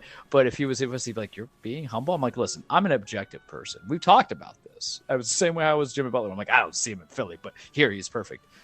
The Paris Alofres phase Dinosaurs are cooler when they're extinct. Why? Because if they were alive, contrary to Francisco's wants, they would kill all of us and we would not survive, as Jurassic Park and Jurassic World has taught us. But my beginning statement was Jokic, and from very early into the season, was I not saying like, oh, Jokic is the MVP to me? Joel Embiid having the scoring that high was irrelevant to me. Why? Because that tends to happen. I need a full, complete posture to decide why somebody should be MVP or not. And this man was so close to being a big lead in triple-double. He did have the first seed in the West, and the West was just as hard as the East. The East wasn't actually as bad as people thought it was, because we're stuck in that rut of what is good or is bad. They were competitive bunks of conferences. But he elevated his play until Jamal Murray had made the rounds. But they went with Joel. Obviously, 76ers eliminated by Boston, of all teams. So there's that. And then Denver just had kind of gone through. And the Lakers itself, I don't know how you got to fight for your guys. And you have to be smart with your shots. And everybody has kind of been pooping the bed, where D'Angelo Russell was not playing well, and he was benched to be part of the rotation, on the bench rotation. Anthony Davis was not playing well. And there's LeBron, who ended the night at 40. You can tell listen. I will say poor man, because contrary to belief, there's only a handful of people, and I'm one of them, that just didn't hate LeBron. I didn't hate him when he coming out. I didn't hate him when he came to the Heat. I wouldn't have hated him even if he comes to the Heat, because I do in my life I got the Jordan back 9 era. 96 to 2000, essentially. I was only but of 7. And what I hate about the young ones who we're arguing with now, not my nephew, thankfully, but who we have kind of argued with, is that you weren't alive during that time. So there is that process where people tell you who's good and people tell you who's bad. It's nature. I got to see the back 9 of Jordan, but I was always there for the full LeBron. And what he was is that he's one of those few number 1 picks right out of high school who not only just fit the bill, they remade the bill in his image.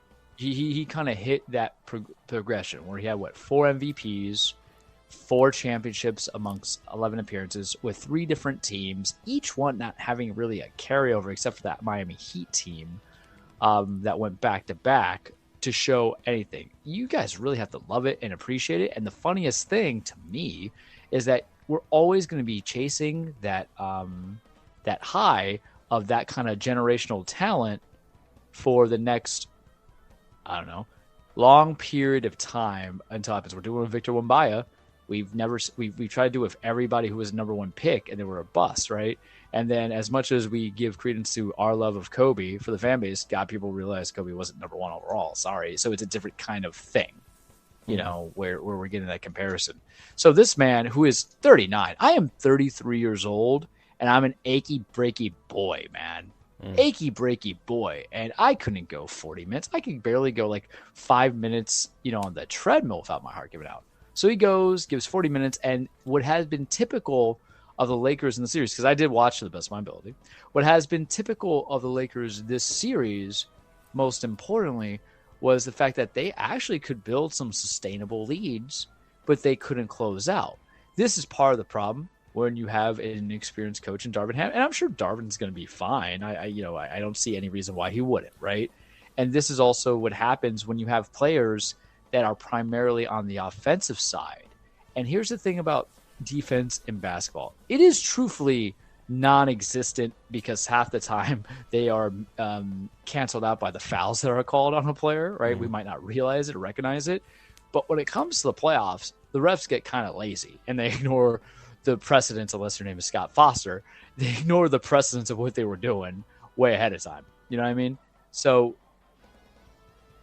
what they couldn't do for him was being counteractively done differently for what that Denver team was doing to lead to that elimination. And it just let out what they went through. And mind you, it wasn't so much that LeBron had to be the 40-point guy and still couldn't get it done. That's sometimes the narratives we want to make. It was the fact that no one else could even come to level of play, and they were so slow moving on a lot of stuff that I feel bad for him, but I understand he's out there. But as I tell people, I missed that. As I kind of tell people, what I've noticed, and this is a small little ESPN journalist in me, and when we say small ESPN journalist in us, it's talking about without any proof and just opinions, he doesn't seem to be enjoying everything about that team and that organization as he did with Miami or with his return back to Cleveland.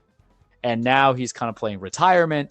And congratulations, Laker fans and Laker organization. You made probably one of the people not want to fulfill his contract in full. Congrats. Good job. I think LeBron probably, because he signed was a 4-year contract, right? That's basically his whole deal. His last contract is 1 more year, and then was it this year? It was this year, a player right? option. Yeah, so he's got 1 more year and a player option. Yeah. Okay, so because he's been doing like the 4-year stuff. He did it in Miami, then Cleveland, then now LA. So he came in and he had 2 motives when he came to the Lakers. I mean, one, he wanted to play for the Lakers because of the prestige and all that stuff. And he thinks because of the prestige, he could attract players to come with him because he's LeBron. And then, of course, he had the side stuff of his, movie career and his movie ambitions and studio ambitions, making entertainment and that type of stuff. So, I mean, he's accomplished that side, right? With the movie stuff, he's produced. Now they've produced movies, got his own studio. Was in a sequel to Space Jam, whatever. He made the House Party movie. Yeah, didn't need a sequel or reboot, but what do I know? Yeah, so he's done that stuff. So he's there. But I think the basketball stuff, which is kind of what, as much as he's going to do all that movie stuff and it's going to propel some stuff on the side, he's going to be known as being a basketball player, right? Yeah. That's going to be the thing. Because, Jordan's done a bunch of stuff. I mean, being a terrible owner, if you want to put that as the top of your resume, by all means. That's why he's trying to sell it. But in any case, Jordan's done a bunch of stuff. He's got his hands in a bunch of things as far as investments and everything like that. He's down here right now, probably at his golf course. So, but he's ultimately remembered as a basketball player. Yeah. It doesn't matter all the millions of other stuff that he's done, right? I think he has a race team in NASCAR and stuff like that, or Formula One. He's got a bunch of stuff because Jordan likes all kinds of sports and stuff because he loves gambling. Yep. So that's the reason why. Watch him buy the Ottawa Senators because they're still up for sale. He's I don't know anything about hockey, but I know you can bet on hockey with DraftKings. Exactly. And, hockey is pretty tough to bet on because it's such a random sport. So, but in any case, but of course, Jordan loves the thrill of that. But LeBron did all of that, and now he's at the end of 4 years, and at the end of 4 years, it didn't really... As much as I think he tries to not let it bother him, I think there is a part in the back of his head that's that really wants to win one more and kind of take away the smell of the 2020 championship. Yeah, well, he's got the Kobe DNA, and I know everybody who's riding that dick, hates me for saying it, but Kobe was known for wanting to be a winner. Mm-hmm. LeBron wants to be a winner. He would. How do I want to say this delicately? I'm not going to try to throw shade on Carmelo Anthony. There's a lot of He just retired. Yeah. Yeah. Well, listen. You can't say you just retired if you didn't play throughout the entire season. I'm sorry. You have been retired. You were unwanted. Yeah. Let's stop with the semantics. For 2 years, right? Yeah. Right. He was with the Lakers last year, I think. He was. Oh, okay. The truth hurts, but it's not it's not a secret truth. You did not shed light onto it, bud. And I like Carmelo Anthony. It doesn't help that for me, his career is. I dedicate this monument to the memory of the souls lost commanded. Zelda. What did I found a grave? Interesting. Okay. I do not think that Silent Princess Lovely Flower was said to. Sorry. Okay. Cool. I do not think that the highlight of your career should be still the fight with Kevin Garnett, but that was my favorite highlight. So I get to have what I want sometimes. I think that sure is. But the man cared so much about winning that not only did he go to the franchises that he wanted to go to that he felt not only maximized his best talent as a player with the coaches, but also he was quick to demand players come in there. And some people might complain LeBron was a play GM. He wants to do this. Whereas I got my boy Damian Lillard just dying out there in Portland. you know, where like his third best option was Al-Farouq Aminu. Yeah, we're going on hard names here.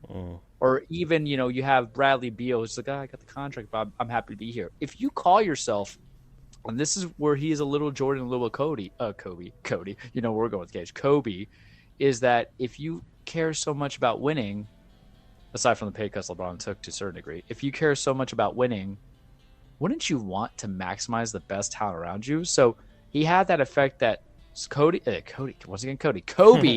had, and that Jordan had, where they would kind of make those demands to the GMs, because they felt, if you considered me to literally just not be the franchise for now, but the franchise forever, I don't want you to do all these things. And that's commendable. And the fact is, now we're seeing the end of that, because I'll tell you now, bud, in the current spiel of things, I don't see many players out there who would have that kind of, one, is a little bit of audacity to do so, but two, that clout to get you there at all. And you need to appreciate it, because here's the thing. He is the player who backs it up. He's a guy that you want. Don't quote to me that, oh, he doesn't play all 80-something games. I don't care. Not even the highest paid guys do. Oh, he's been injured. Yeah, he's 39. He goes hard in the paint. The man's not faking it. Oh, we just hate him because, you know, he whines and complains about fouls and everything. So does your favorite player. And LeBron had the effect of the Kobe and Michael effect of, and this is where I have to take a slight shot at Jokic, who I just called MVP, and, you know, I've forgiven him for being a dinosaur. I said, you know what? There was still Jurassic Park and Lost World. It's okay. All dinosaurs are forgiven. LeBron was your mainstream capability, because not only did he convince people to buy not just one kind of jersey, right, his jersey, he convinced people to buy Cleveland Cavalier jerseys, convinced people to buy Miami Heat jerseys, convinced people to buy, you know, Los Angeles Lakers jerseys, even though that was always bought up the whole time. But that's the point of what I'm making. So I don't think he's retiring. I think he's going to play it out. But the wanting of playing with his son one time is hard, because you have to structure so much to happen. It's a pipe dream. You could be your son's agent, next best thing. Lamar Jackson mama got a bunch of cash, even though he's self-represented. Yeah. You know, so I think that's LeBron's. He's gonna. I mean, we'll see how his son actually does in college. To see if he's going to USC, so it's going to be a one-and-done season. I mean, but I will say it's unfortunate. That's how his story. Well, it depends, right? It depends on the one and done. Because what if he sucks? What if he sucks? Like, but what if he's not ready? What if LeBron's like? What if LeBron, as a dad, as a father, as a basketball father, is as like a pappy? And what if he's just like, hey son, you know, maybe if you go one more year, you can, you know, raise your draft stock and all that stuff and everything like that. Because, like, I mean, what's the point of doing all that, and like he's only a second rounder at most, and that's just because of his name, right? I don't think it's gonna have the Tim Hardaway Jr. vibe or the Scottie Pippen son vibe, but I understand where you're coming from. Exactly. I'm just saying things could go that way, right? The NBA only has a few spots drafted every year, and he's got competition, you know. And what if USC doesn't make the NCAA tournament, right? There's all kinds of things that could happen. So it's not like USC is a bastion of it's UCLA. That's the school, right? That's the school. You notice he went to USC, he didn't go to UCLA. Yeah, trash. So that's the prestige school compared to the other one. So, you know, that's but in any case, I think he's at a crossroads right now. He's at the point where maybe also as a father, as a daddy, he's probably also thinking like, man, you know, his son could be overshadowed. Like, cause there's only so few players that have done it like that. And even then, like in hockey, you had Gordie Howe play with his sons, but Gordie Howe is literally Mr. Hockey.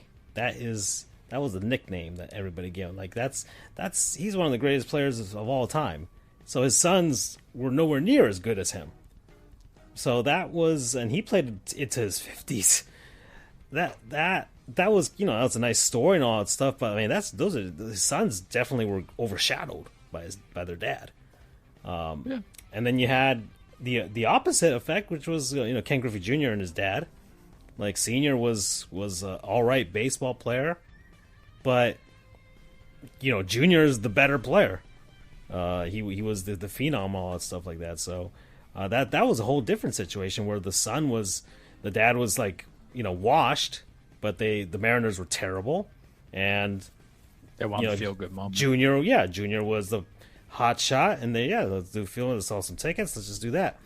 So LeBron's kind of a weird thing where it's just like it's a weird thing. Like if he and his son were on the same team, he would probably be better than his son, right? And that's not great for the son to kind of establish himself.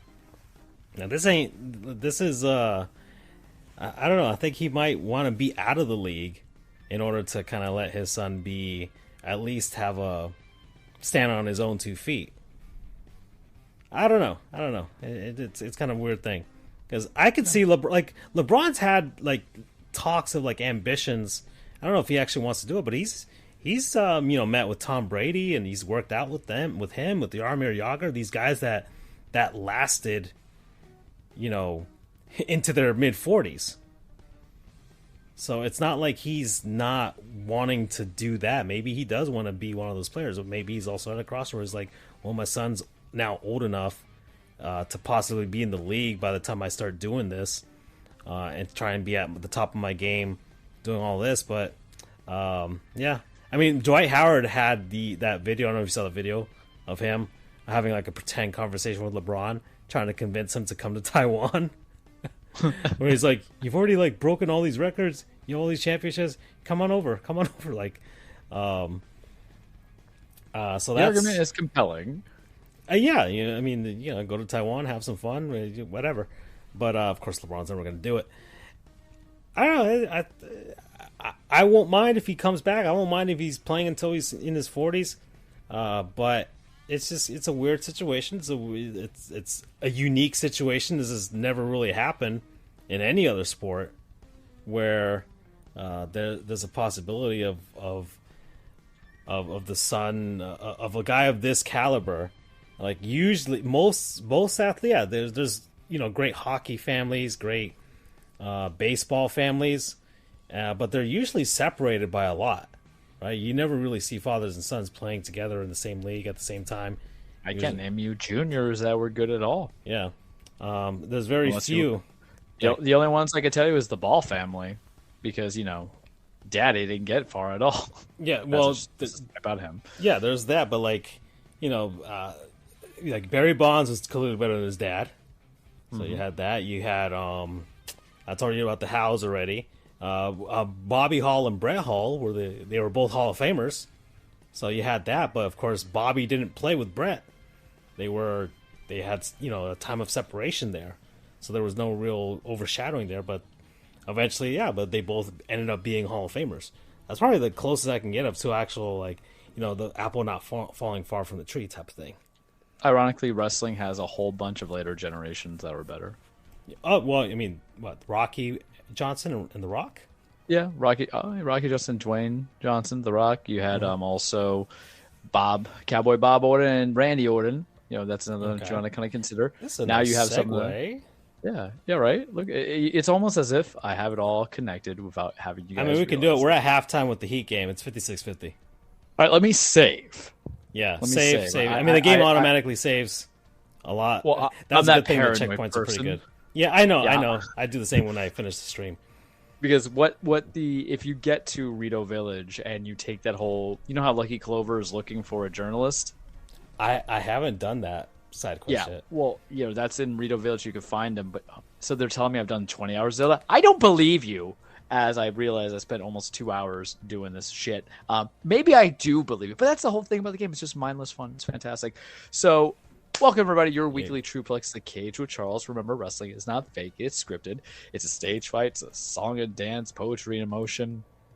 Despite it's not ballet, according to superstar Billy Graham, who has passed, even though I think it's ballet, not disrespecting the dead. There is a difference of interpretation. How do you like your wrestling, kids? I'm your wrestler and I'm your maitre d', right? Whisper what you want. You ain't never had a wrestling analyst like me. It's about men and women being the holy hell of each other, chasing championships, establishing their legacies, and a whole lot of fun. And Francisco, it's just too much. It's just too much. How How? How am I supposed to play Zelda, work out, you'll see why, live my life on a holiday weekend and see, family and friends and everything in between and watch wrestling? Because there's not one. There's not two. There's 3 pay-per-views this weekend. I told you guys we're going to be in it to win it. We're going to be in it to win it, as they are in Letterkenny saying. And the in it to win it is, I got to talk to you about wrestling. Oh, boy. On 3 pay-per-views. So WWE, it's a shorter segment than you think, because I'm not really going to pinpoint stories or highlights. I'm going to give you the predictions, but there's some stories that come into it. But WWE is doing 2 pay-per-views. They have NXT Battlegrounds that's happening on Sunday, the 26th. You have Night of Champions, which is happening at Saudi Arabia at 1 p.m. on Saturday. I'm barely rolling out of bed at like 11, man. And I got to go to the gym, and I got to avoid spoilers. And I don't think and that one has an importance. And then you had AEW's Double or Nothing, which last year I partially saw as I'm in the Seminole Hard Rock Casino on Margarita number 4. And God forbid what was happening if I went on that 5th Margarita. Let me tell you. Realize I'm not winning money, but my boy is in the slots doing. We're not going to the Hard Rock this year. It's okay. We avoid sometimes, right? But it was a good time. That's when the Heat got eliminated by Boston, so it almost feels perfect that I'm doing this on the podcast where we're burying Boston and we're winning 56-50. Please, God, let it happen. Let the revenge be sweet and not cold, but fiery to ruin their taste buds. They're doing Double or Nothing, and then you have Night of Champions NXT Battleground. So how are we doing this? Well, first and foremost, I'm not even going to talk about the pay-per-views. There's been a shit ton of injuries happening in all of wrestling. New Japan Pro Wrestling, I believe Tomohiro Ishii has hurt his neck. We love Tomohiro Ishii. Mercedes Moné, aka formerly Sasha Banks, who wrestles for NGPW now. New Japan. She busted her ankle. I sent you that video. I feel bad for her because she was out there making that legit money. Taking that chance on herself. Was that the one you sent me? Yeah, where she fell off the top rope and her ankle went there. She went to finish the match. She was supposed to win the match. She calls an audible, tells the ref she ain't doing it. Tell Willow Nightingale, because it was for the first ever New Japan Strong Women's Championship. The Strong series is usually the U.S. stuff that they're trying to get people over, for Americans to be into their database, the stuff that they like. Actually, no, it wasn't Tomohiro Ishii. My apologies. It was, God damn it, they have so much similar names. Because it's an Ishii. He's in Bullet Club, man. He's in Bullet Club. I will get to that to correct that error because I feel like that was my bad going from there. But she hurt herself. Was it Hiromu Takahashi? No, it wasn't Hiromu Takahashi. This is an old one. Yeah, this was a couple years ago. Damn it, Google. Why can't you do things better? I swear. It's bothering me. It's going to get me, man. Tell me something. Anywho, let's get back to it. So she had just kind of busted herself up, busted her ankle. It's going to take some time to get there for her. You can only have some suspicions of what it's going to be and how she's going to come back. And then in WWE standpoint, they had the women's wrestling that was coming in, women's tag team championships that Raquel Gonzalez, or Raquel Rodriguez now, and Liv Morgan held. And what happened was that Liv apparently, she either separated her shoulder or she did Taji Ishimori got hurt. I had to deep dive that, man. It was bothering me so badly. I don't prep for the show anymore when it comes to the cage. I let the spirit tell me. But Liv Morgan and Raquel Rodriguez had to vacate their women's tag team titles because I guess she had some kind of a separated shoulder coming from there. And then the person that she was going against that match, Dakota Kai, tore her ACL. So it's like, damn. And here's the thing that you guys need to realize about injuries. Yes, cards are always subject to change, but there's always a story that you're pushing. You might have certain things in light for that person, what you wish to do. But also when the injuries kind of mount and they come up, who is next person up? You might not have that available to you. And it's kind of like a bummer. I hate when injuries happen because you realize people are gone for a long period of time. And then you end up kind of missing them a little bit. Case in point, when Kenny Omega was gone for AEW for a long time, I was like, damn, it doesn't feel the same. I'm kind of sick of half of this stuff going on. I'm sick of talking about CM Punk. Let's bring back Kenny, even though they have the very interesting stuff. But pay-per-views happening all around. So how we start this. Let's start with Battlegrounds and then go to AEW. So NXT Battlegrounds, it's going to be live on Peacock. Get Peacock, is $5. You guys can watch old episodes of The Office and realize it's not as good as Parks and Rec. I'm sorry, somebody had to say it. Yeah. It's good, but it doesn't hold up just as well. You still love the Jim and Pam romance, even though they try to separate. You still love Michael Scott, but then really if you had The Office during the woke culture part of the society, it wouldn't survive. But it's still some of the funniest lines I've heard, and I still enjoy it, and we love Dwight. So anywho, matches going on for NXT Battlegrounds. It's on right now, NXT, so they're getting to this part of it. You know, the women's championship was vacated by Indy Hartwell. They are going through progression matches to get to the finalists. Whoever wins, that wins. I'm guessing it's going to be Cora Jade versus Roxanne Perez. They've had this song before. They've had this dance before. They've had grudge matches before. This time will be the first time to take a title. Friend versus friend, or former friends versus each other. You know how that goes. I predict Cora Jade's going to win. Am I investing in the storyline? Let's see. Because that's how I'm going to do it with these very 3 cards. I'm going to say, am I invested in it or not invested in it? And I'll tell you why if I am. Gallus versus the Creed Brothers, NXT Tag Championships. Creed Brothers, former NXT Tag Champions. They did not get called up. Pretty Deadly got caught up. Yes, boy. We love those guys, by the way. We love Pretty Deadly. They're on SmackDown. Watch them. Gallus is fine as tag team champions. I don't really care for the story behind it. I will care for the match. They didn't have enough time when they had the last pay-per-view or the last TV special when it was that Fatal 4-Way setting up for the tag belts. But, you know, sometimes if I'm going to get good wrestling, that's all I need at the end of the day. Wesley versus Tyler Bate versus Joe Gacy for the NXT North American Championship. Invested, but with a caveat. So Wesley has been a great champion. He's been defending those belts. You guys heard me hyping that up when he defended against Dijak and when he had a Fatal 5-Way a couple weeks ago. It was good-ish. I was enjoying it during WrestleMania weekend. I don't feel like Joe Gacy is needed. I understand that you want to have kind of like the heel in there as Tyler Bates a face and then Wesley's a face, but I don't feel like you need it. And my concern is that Joe Gacy's actually going to win. I didn't do predictions. I'm sorry for the tag team belts. I have Gallus winning. Creed Brothers will still win out, but they'll be caught up by November. That's my prediction. And if I'm wrong, I'm wrong. What can I tell you? It's okay. That's not the one I'm feeling bad about being right, because apparently I'm wrong about everything because I did not have Roman winning at WrestleMania. And boy, howdy. Sometimes they should just listen to me instead of doing other stuff. But I would say I feel like Joe Gacy might win, or I feel like what would happen is that he'll take the pin and then Tyler Bate and Wesley will continue, and this will lead to the heel turn. Noam Dar versus Dragon Lee, British round rules for NXT Heritage Cup. So prior to NXT, or alongside NXT, was NXT UK. We talked about it lately. It produced some matches of the year, such as Walter at that time. Now he's Gunther on the main roster, but Walter versus Ilya Dragunov too. Y'all should watch that. That is, if I had to show you a couple of matches, a lot of them involve Walter / Gunther. Ilya would be part of it too. So the Heritage Cup, I guess, was like a secondary title, or a title. It looks very fancy looking trophy. Yeah, Dragon Lee hasn't really been booked well since he came on board in April. He hasn't really had a big feud. Noam Dar is a little underrated, in my opinion. You don't know what talent he's got out there because he hasn't been projected as much. He was gone for a bit, but now he's here. Dragon Lee should win that, but I don't know. They got to do some stuff with it. Speaking of Ilya Dragunov, him and Dijak, last man standing, sign me up.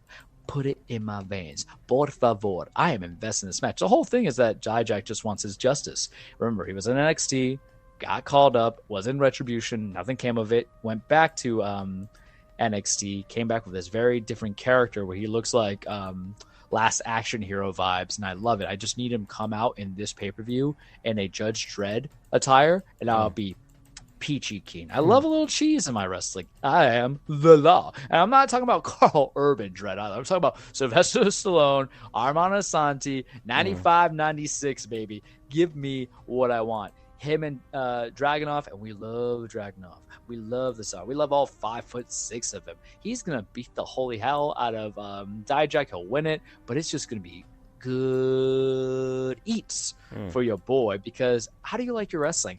I like my wrestling with good storytelling in the ring. One day I'll do a whole explanation of what that looks like, but also just nice thuds that seems like they're actually beating the hell out of each other. Last man standing, boy, if we did a drinking rules, we wouldn't be standing at the end of it. So I'm excited for the pay-per-view. Am I going to watch it day one on Sunday? No. Instead, what am I going to do? It's May 28th at 8 p.m. Instead, what I'm going to do is watch it probably that Monday. In lieu of watching Raw, I'll watch that, but it's my brother-in-law's birthday party. Damn it. Family gets involved, man, on all the things I want. So there lies Battlegrounds. AEW Double or Nothing.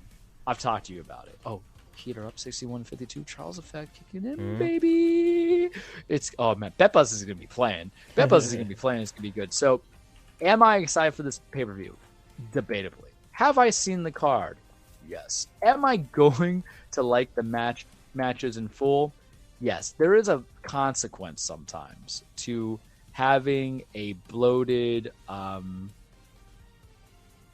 pay-per-view show.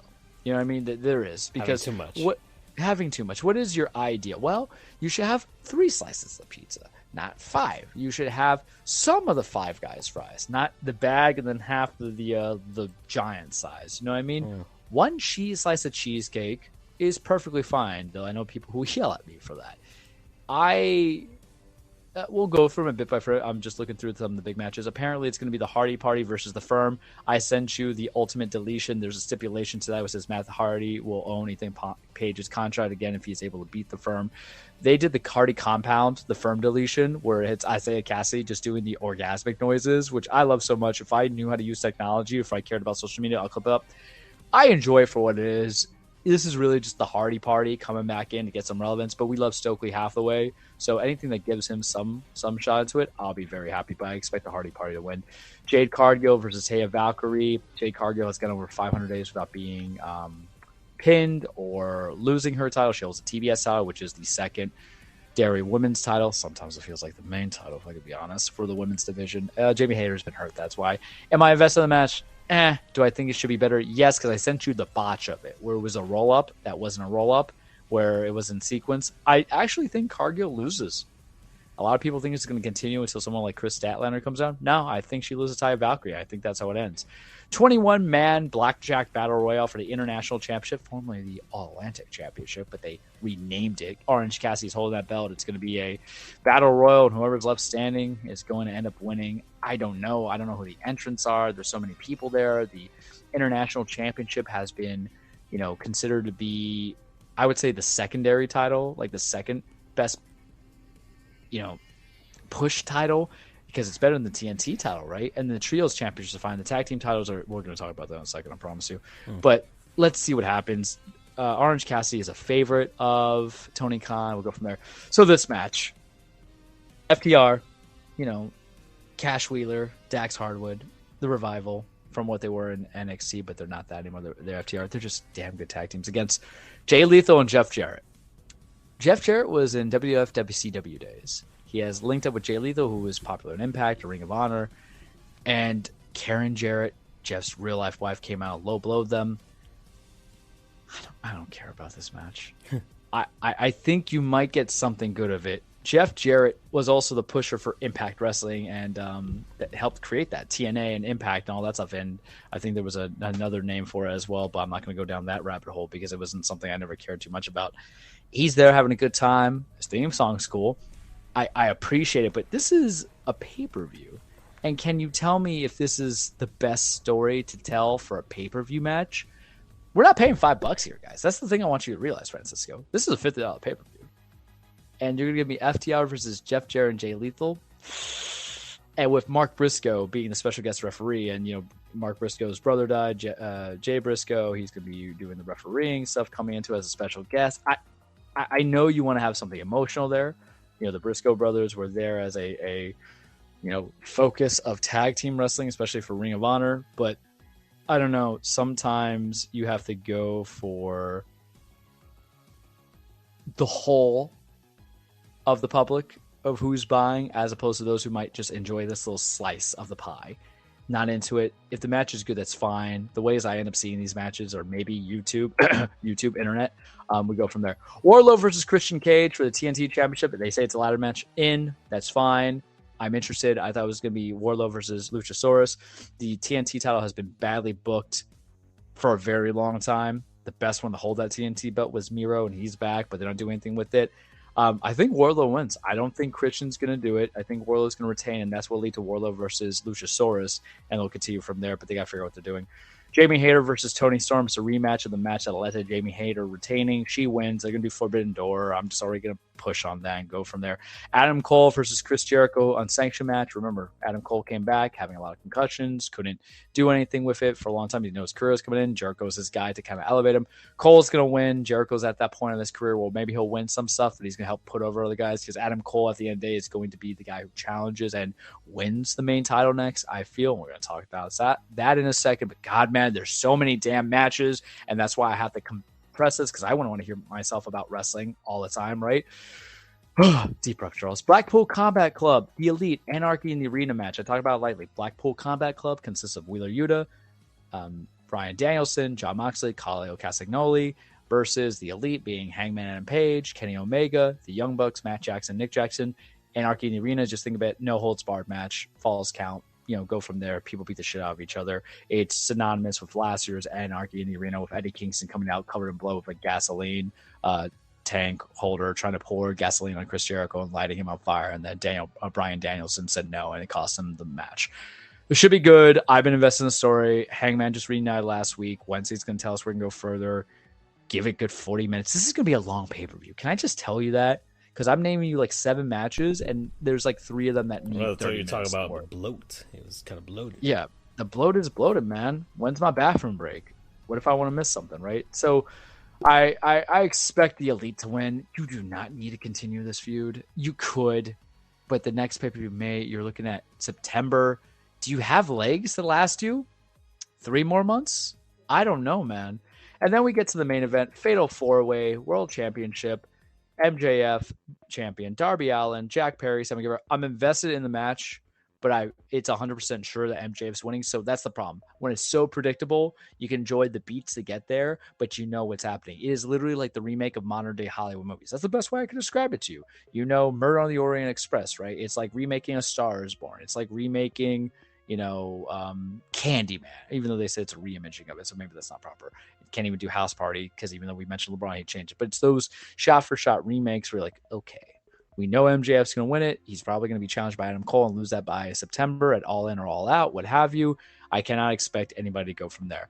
Is it going to be a good pay-per-view? Sure. Would I pay $50 for it? No. Why? Because I'm cheap. Damn it, the Heat are losing now. I'm going to turn this away. What Max or HBO, Warner Bros. Discovery, wherever the hell they want to be, needs to do, man, is just give me, subscriptions to pay in for less expensive pay-per-views. I'd rather pay $25 than $50. Just saying.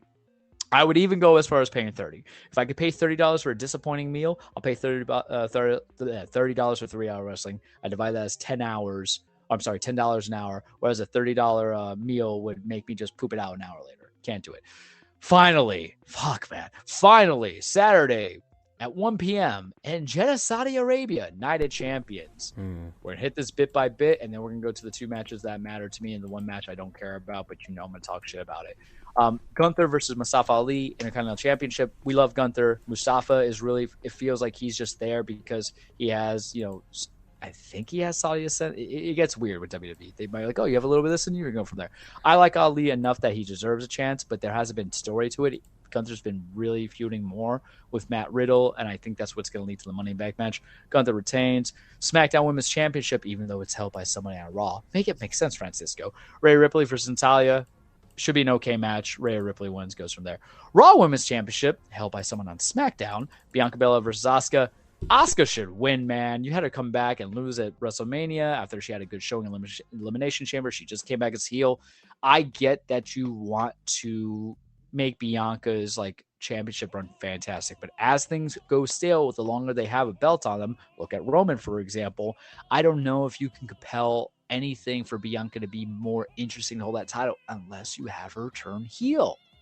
And Asuka doesn't have to be the person that she turns heel on, but you have to have that ground proof because you need that jolt of lightning. You can have holding a title for 400 plus days get to your ego, make you paranoid, make you concerned, make you want to be ruthless, make you want to have a Machiavellian mindset of how to pick your challengers, make it all or nothing, a zero-sum game because you're afraid of getting that L.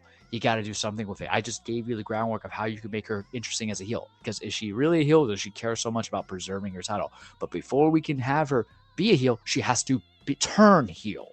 This match is going to be good. The WrestleMania match was fine and dandy. They're going to have more time to make it work. I just want to see what that result's going to be, man, because if Asuka wins the title, it could be a breath of fresh air. And sometimes there's an interesting story to tell about the champion who becomes then a challenger going back in the hunt. I'm just saying. Just saying. Becky Lynch versus Trish Stratus, buddy. I'm in on that story. I mean, I don't have enough time. Maybe I have to do a little side thing for the cage to talk about how I think this is interesting, because Hunter has had a hard time developing stories for the women wrestlers without a title involved. And the whole thing about Trish Stratus, if I could sum up in a few sentences, y'all call me the nostalgia act. I'm the present. I'm the past. I can be the future. I'm going to beat the hell out of Becky Lynch. Becky Lynch is like, girl, I have done everything to change the whole concept where it's not diva wrestling. It's women's wrestling. I am the man. I am the big time Bex. You were wolfing like a dog back in the Vince McMahon era, which she was. I am the establishment. I'm bigger than Roman Reigns. I'm bigger than this. It's compelling stuff, man, because it's all those things I was telling you about of how they can portray it with other stories without a title. I think that's so important to do that, because it's so arbitrary when you have a championship. I want this. You're going to give me this. No, this is mine. I'm not going to give you this. You have to fight me for it if you think you can handle up the measure. That's a typical title match dispute. When it comes into is like, I don't like you. I don't like you. That's sometimes how you get your non-title feuds. This one's more or less like, I trusted you. I betrayed you. No, you needed me to come back. I'm always here. I'm the best of it. I'm like, you have some compelling, you need a connection, because normal people don't want to fight. Do you want to fight every day? No. Do I want to fight? Sure. I go from there, but I don't fight into that degree. What I want to fight you on? Smash Bros, buddy. Zelda, not getting into the ring and hurting somebody. So you have to have that connectiveness. That's at least how I view it, right? We this whole concept of please don't try this at home is not just stages of doing diamond cutters and RKOs on your buddies. It's not to let yourself get insensitive. It's escapism, right? Maybe. And then you get some weird people who really think it's, 100% truthful and accurate. It's not. I'm sorry to break it to you. But let's get to the matches I care about and that one match. And I will leave it on that match because this pay-per-view is being billed as a triple main event.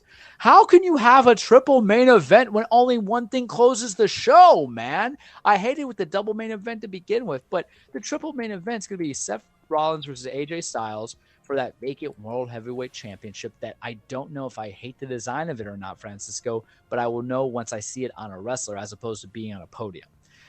Story isn't really a story. It's just two of the best wrestlers going at it. Fully expect Seth to win. I'm in love with the concept of the match. They had an excellent Money in the Bank match a couple of years ago, I think in 2019, when Seth was defending his Universal Championship against AJ. I know they're going to put on the greatness. What I expect the fallout to happen, Seth will win the championship because he's on Raw. He'll stay on Raw, obviously. AJ's on SmackDown. If he had won, he would have gone to Raw. But I think we're laying the groundwork to AJ versus Roman, because he was talking a bunch of trash about Roman and how the World Heavyweight Championship was created for a workhorse championship. And when you're at the top and you're at the pinnacle and you're at the peak, it is expected of you to always be out there, never take rest days.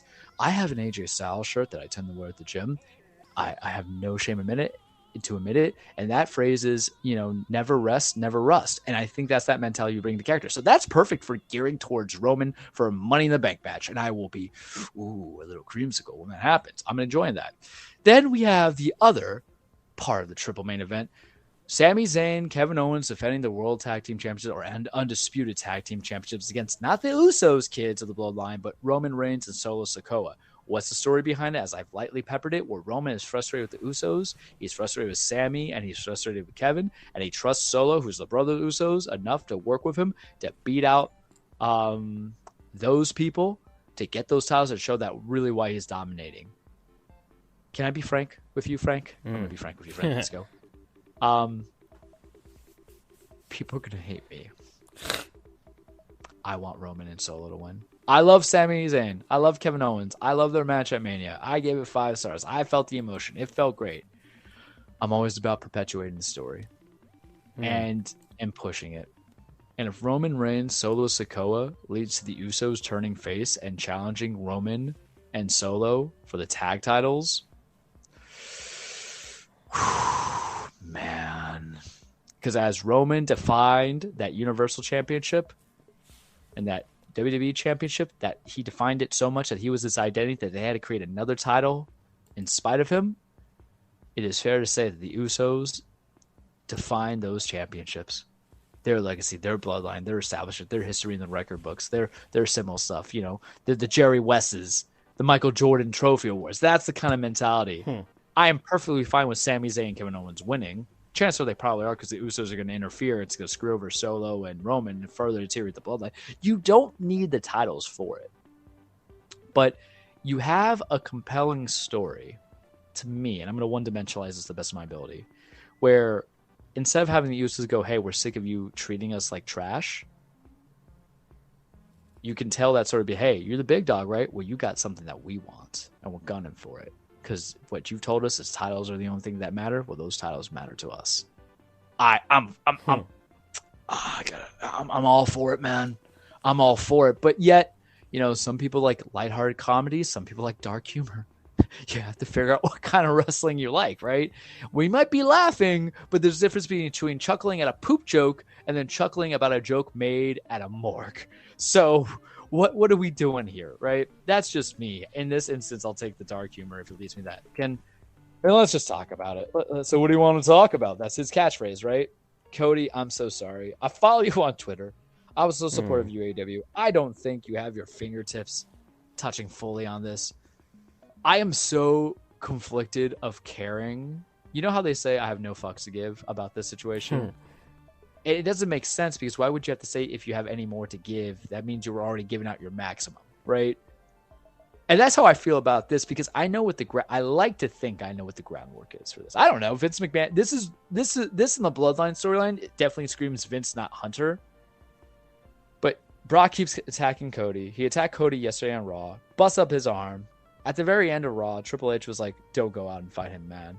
And then you're getting Brock and Cody.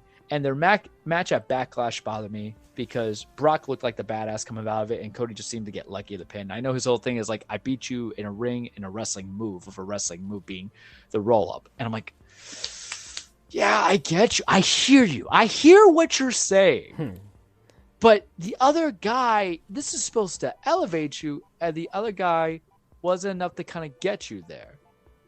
So it is just interesting enough to kind of build it from that where I have those interesting points. But this match itself is like, I don't know who's actually going to win. I could see this extending to SummerSlam, where Brock just beats the holy hell out of Cody, and it just knocks it out of the park, where Cody leaves for a couple months and comes back and gets his revenge at Brock at SummerSlam, if they're not planning to do Cody and Roman at Slam, which is a strong possibility.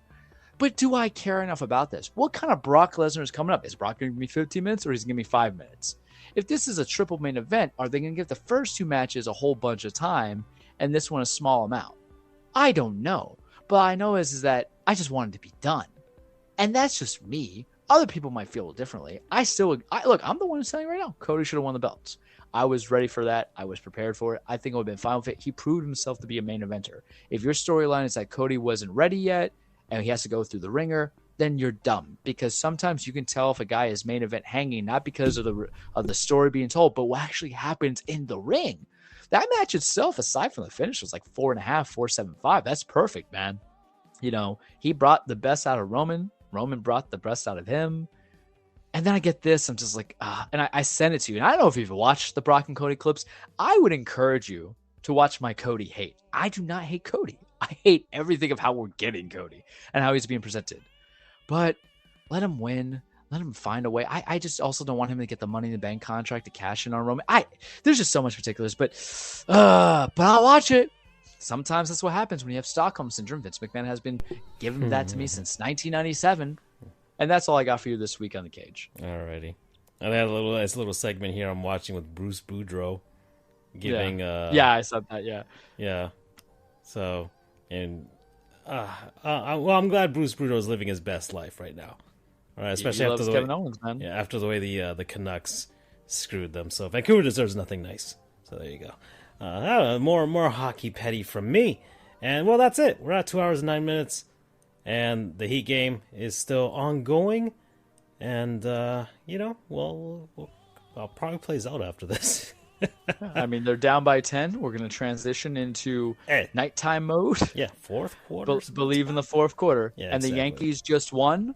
Oh, well, Look at that. Let's use that energy. They went to 10 innings. They got to the bottom. They're now 30-20.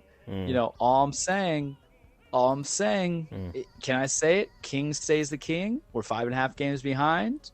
I feel it in the air tonight. Oh, Lord. All righty. Okay. All right. Well, that's it. Bye, everybody. Take care.